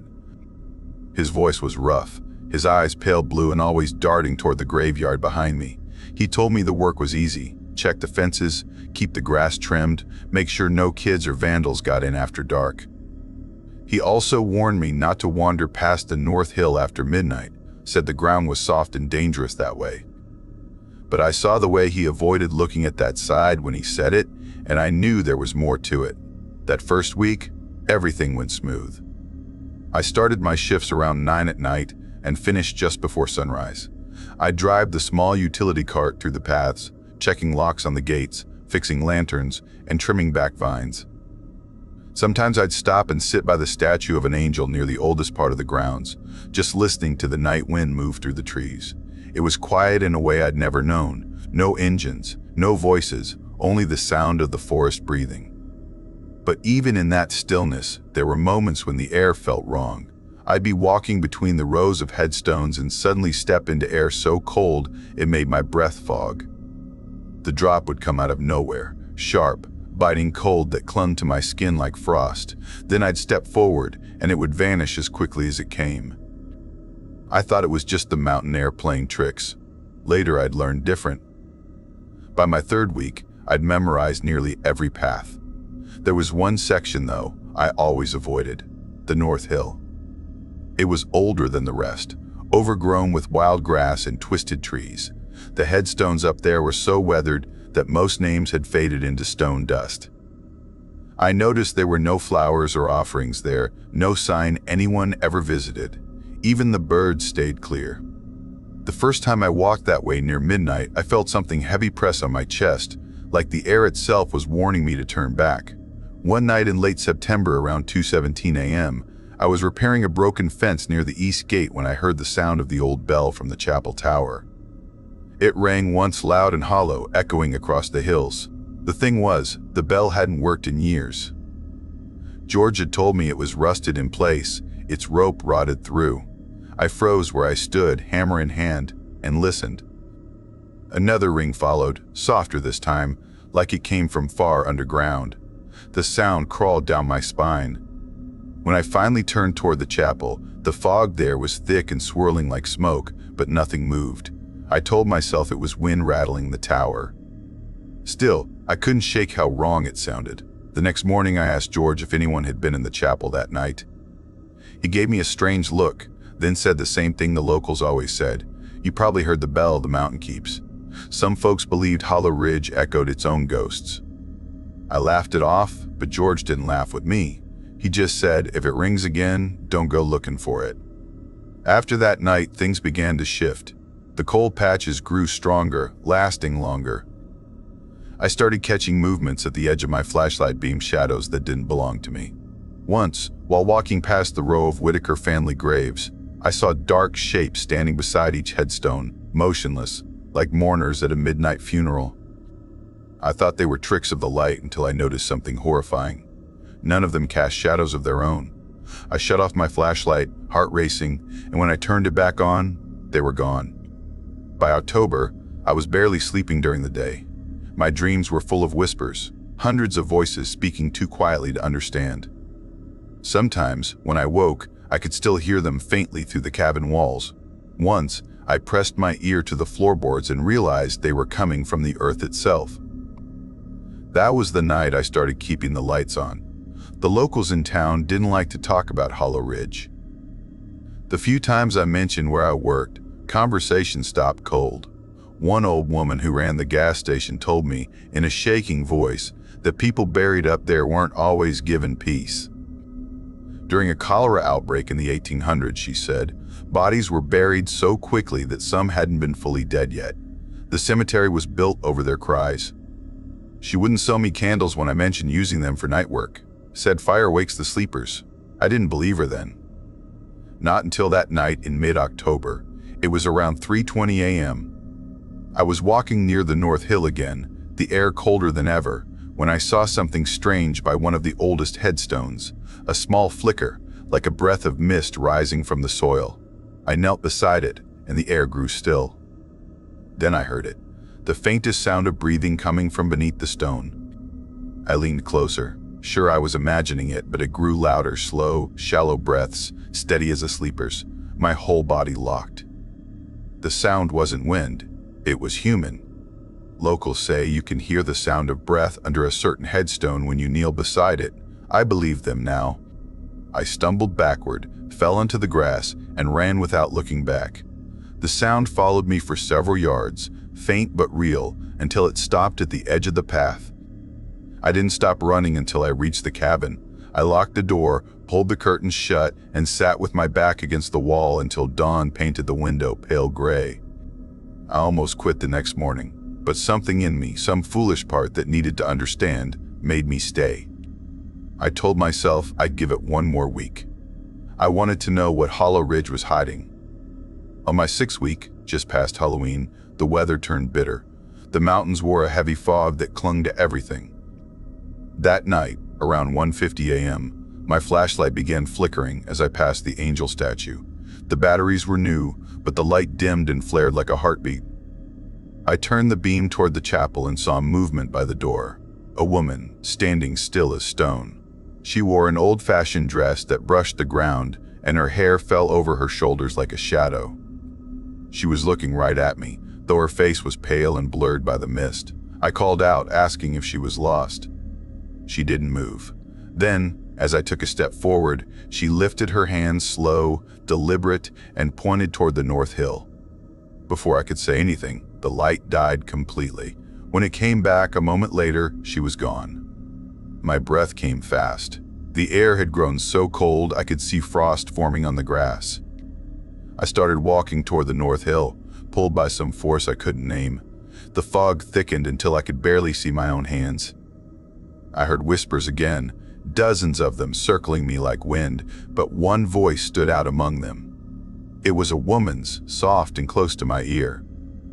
"Aaron," she said, like she'd known me for years. I turned, shining the light in every direction, but there was no one there. When I reached the top of the hill, I saw the outline of the Whitaker mausoleum, old stone, cracked and covered in moss. The air there was freezing, heavy, full of silence that pressed against my ears. Then I heard the scratching. It came from inside the mausoleum, slow, rhythmic, like fingernails dragging across stone. My heart hammered so hard I could feel it in my throat. I tried to tell myself it was an animal. But then the sound stopped, and the whisper came again, closer this time. "Aaron." I backed away, stumbling down the hill. The ground was slick with frost, and I fell hard, my flashlight flying from my hand. As I scrambled to grab it, I saw something move in the corner of my eye, a dark figure kneeling beside one of the graves, head bowed. When I turned the light on it, it vanished, leaving only disturbed grass. That was the night I realized I wasn't alone in Hollow Ridge, and maybe never had been. After that, I couldn't eat, couldn't think straight. Every creak in the cabin sounded like footsteps. The bell rang again 3 nights in a row, always at exactly midnight, always a single echo through the fog. By the 4th night, I decided I had to leave, but Hollow Ridge wasn't finished with me. My last shift was November 10th. The sky was clear for once, the stars bright enough to light the paths without my flashlight. I'd already packed most of my things in the truck. I just needed to make one last round to close the gates. It was near 2:30 a.m. when I passed the angel statue again and noticed something new. Fresh flowers, white lilies, rested at its base. I hadn't placed them, and no one else had access after hours. I leaned down to look closer. The petals were wet, not from dew but from what looked like tears. When I stood up, I saw her again, the woman from the chapel, standing just beyond the gate. This time, her face was clear. Pale skin, hollow eyes, lips barely moving, as if whispering a prayer. I stepped forward, unable to stop myself. She looked at me with such sadness that I almost forgot to breathe. Then she spoke, a whisper carried by the cold wind. "You shouldn't have stayed this long." Before I could move, every lantern in the cemetery flickered to life on its own. The light revealed hundreds of figures standing among the graves. Men, women, children, all dressed in burial clothes from different centuries. Their faces were blank, their eyes empty. They stood in complete silence facing me. My knees nearly gave out. Then the bell rang again, louder than ever, shaking the air. The figures turned toward the sound as one, their heads snapping in perfect unison. I ran. I didn't look back, not even when I heard the soft chorus of whispers rising behind me like the sound of waves. My lungs burned, my legs ached, but I kept running until I reached the cabin. I slammed the door, locked it, and pressed my back against it, shaking. Outside, the bell rang one final time. When morning came, everything was quiet. The flowers were gone. The fog had lifted. I loaded my truck and drove down the mountain without saying goodbye. I never told anyone what really happened. George died a few months later. The new caretaker, a young guy named Caleb, called me once asking if I'd ever heard the bell ring. I told him no. I wanted to believe it was all over. But sometimes, late at night, when I wake to silence too deep to be normal, I swear I can hear that same faint sound, the breath beneath stone, the whisper of my name drifting through the dark. And when I look toward the window, there are shadows standing still in the yard, but none of them belong to anyone living. Maybe the mountain never forgets its keepers. Maybe the dead don't either.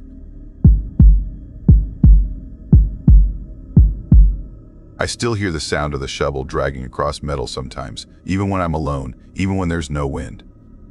It always starts the same way, that scraping sound that doesn't belong. I grew up on the edge of the Blue Hollow Ridge, right outside a fading mountain town called Darion's Rest. Folks around here like to say the dead never left these hills, that the forest itself remembers every scream that ever echoed through it. My name's Caleb Ward, and I've spent most of my life trying not to believe that. But belief isn't a choice when the earth starts whispering your name. When I was a boy, my granddad used to tell me that St. Mary's Cemetery was older than the town itself. It sat crookedly on the side of a slope, half swallowed by wild oak roots and fog so thick it clung to your breath. He said that's where the ground changed, where compasses spun wrong, and where even birds refused to sing. I used to laugh it off. Every mountain town's got its ghost story, right? I wish that's all this was. It started this past October, around 2:17 a.m. The same night I got the message from my old hiking buddy Mason Burke. Mason was a local reporter, one of those restless souls who always chased stories nobody else wanted to touch.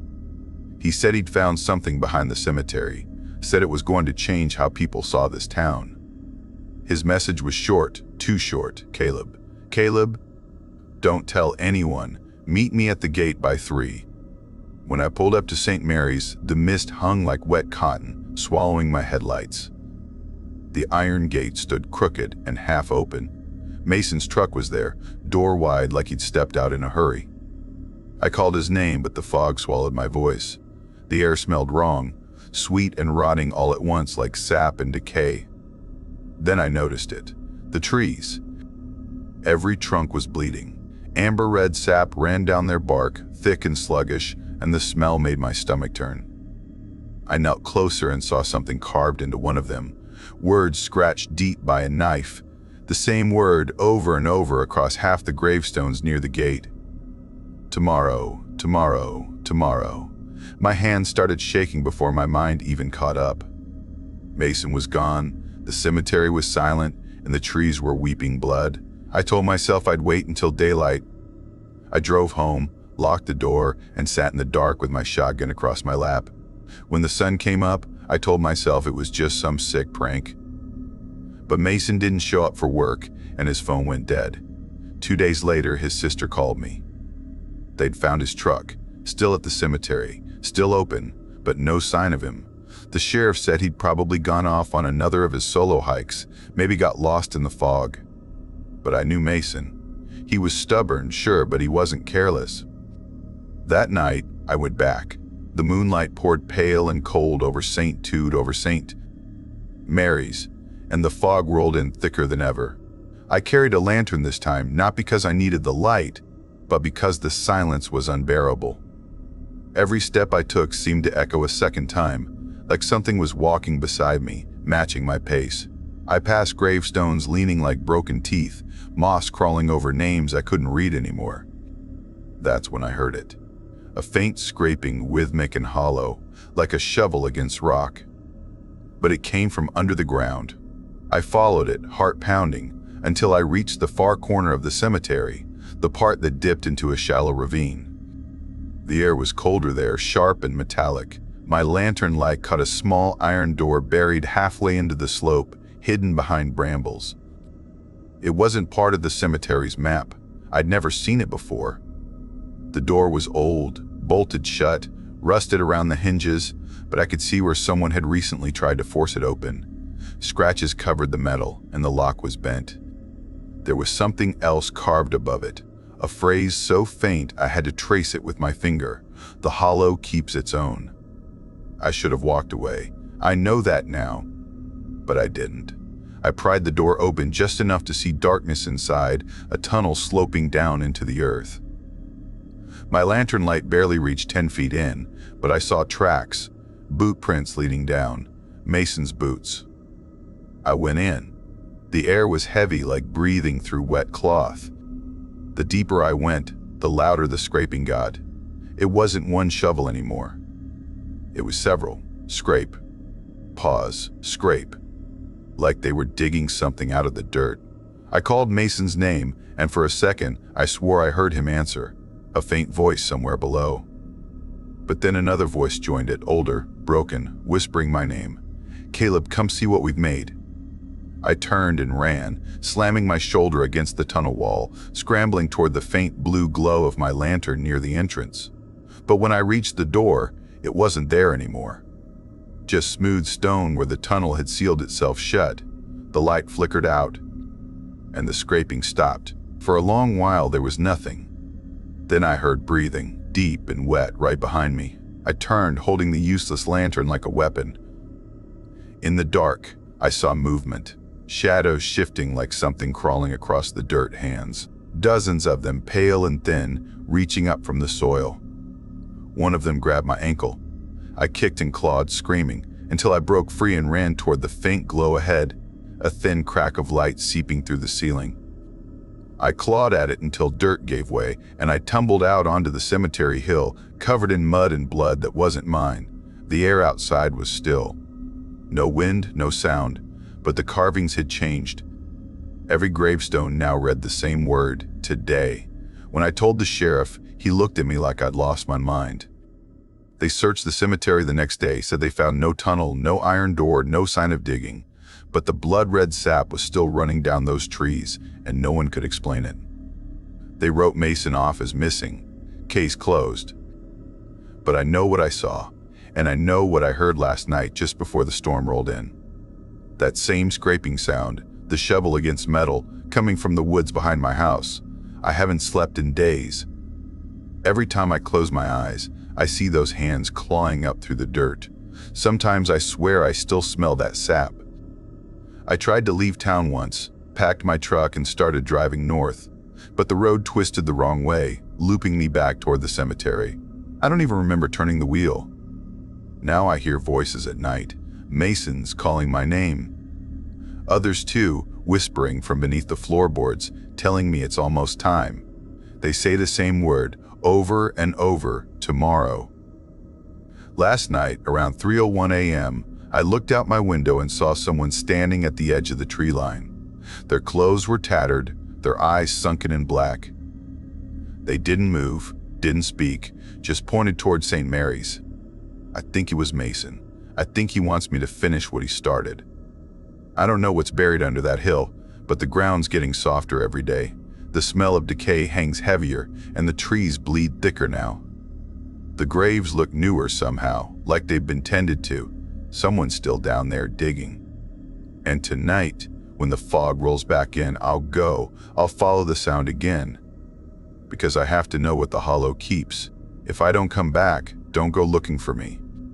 Just listen. When you hear the shovel scraping metal, that means they found another name to carve. Maybe yours. Maybe yours.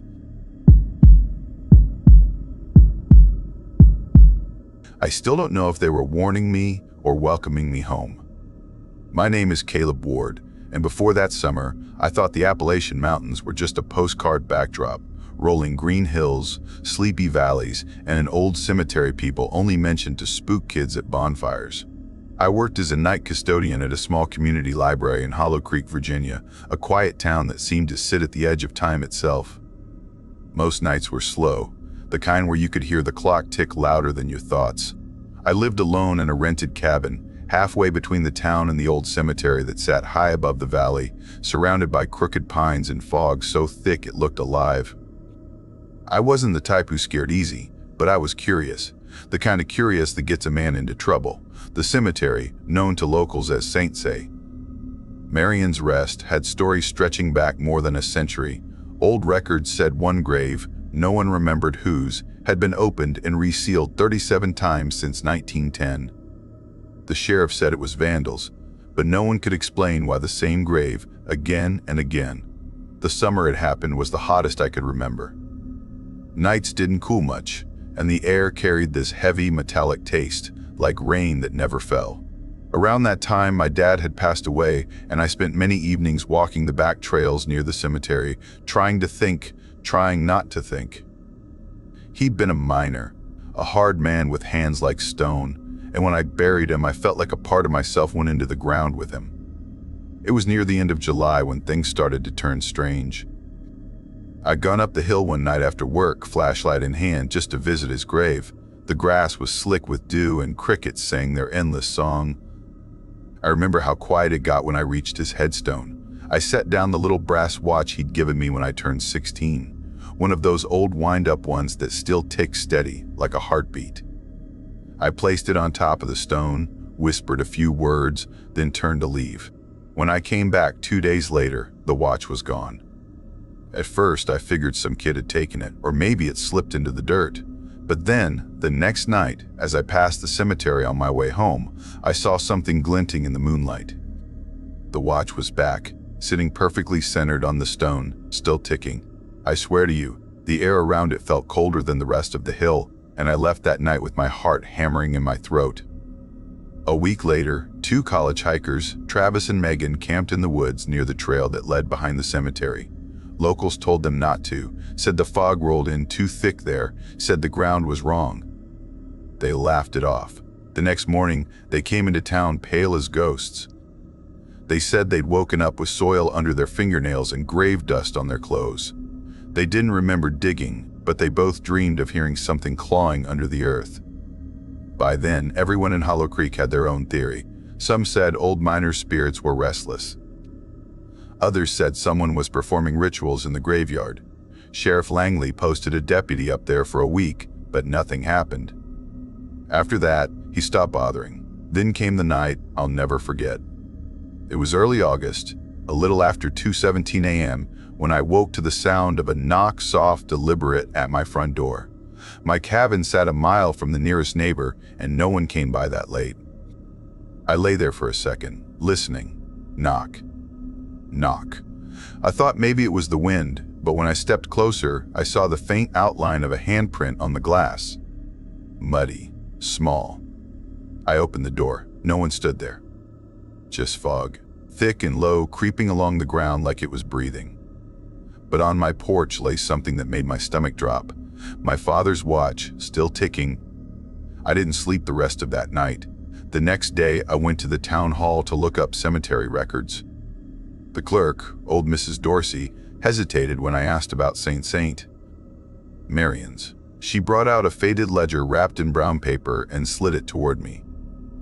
The last entry was from 1910, about a grave labeled simply as number 42.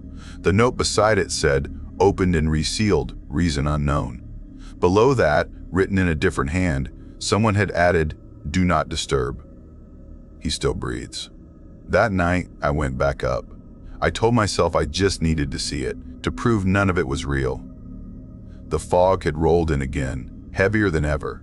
The iron gate groaned as I pushed it open. My flashlight beam cut through the mist, revealing rows of leaning stones, some cracked, some swallowed by roots. I found my father's grave easily, but I couldn't shake the feeling that the ground around it had shifted. The soil looked freshly turned. Then I saw another grave nearby, half hidden behind an old oak. The number 42 carved deep into the stone. The name below had been scratched off. My breath hitched. Something about that spot made the air feel wrong, like the ground itself was holding its breath. I crouched down, shining my light along the base, and that's when I saw the handprint. Small, muddy, just like the one on my door. Before I could react, the ground trembled just slightly, enough to make the leaves quiver. I heard what sounded like whispering, faint at first, then clearer, rising from the soil itself. It wasn't just one voice, it was many, overlapping, begging, warning, calling my name. I stumbled back, but my boot caught the edge of a stone and I fell hard. My light flickered and went out. In that dark, I swear I felt breath against my ear. Cold, damp breath, then a whisper. He still breathes. I scrambled up and ran. I don't remember the path, only the blur of trees and the weight of something following footsteps behind me, crunching leaves in perfect rhythm with mine. When I reached the gate, I didn't look back. I bolted home, slammed the door, locked every latch I could find. The ticking of my father's watch echoed through the cabin, only this time it wasn't on the table where I'd left it. It was inside my coat pocket. The next morning, I went into town shaking, sleepless. Sheriff Langley thought I was drunk, said I must have dropped the watch and imagined the rest. But later that day, he sent 2 men to check the cemetery. They came back pale, saying the grave marked 42 looked freshly dug, but no one had touched it. That night, just as the clock struck 3:12 a.m., I heard the knocking again, slower this time, from the back door. I froze, heart thundering. The air felt heavy, like the room itself was holding still. Then, faintly, I heard something from outside, the soft, steady tick of a watch, getting louder. When I opened the curtain, I saw them, 2 figures standing by the tree line, covered in dirt, eyes hollow. I recognized one instantly, Travis, the hiker. His hand twitched like he was trying to wave. And the other, he held my father's watch. I ran to the phone, called the sheriff again, but before I could speak, I heard the door creak open behind me. The next thing I remember is waking up in the hospital, the morning light cutting through the blinds. They said they found me unconscious in my cabin, door wide open, watch clutched in my hand. Sheriff Langley said no one else was there, but he wouldn't look me in the eye when he said it. A month later, I moved out of Hollow Creek. Couldn't stand the silence anymore. But even now, when I lie awake in strange towns, I hear it. the faint tick of that watch somewhere nearby, like it's counting down. And sometimes, when the night gets real still, I catch the scent of soil and see a small muddy handprint on the window. Maybe he still breathes. Maybe we all do, long after the dirt covers us. And if you ever find yourself walking past a lonely cemetery on a foggy mountain night, and you hear the faint sound of a watch ticking from the ground, don't stop to listen. Because the dead might not be whispering for you. They might be whispering to you.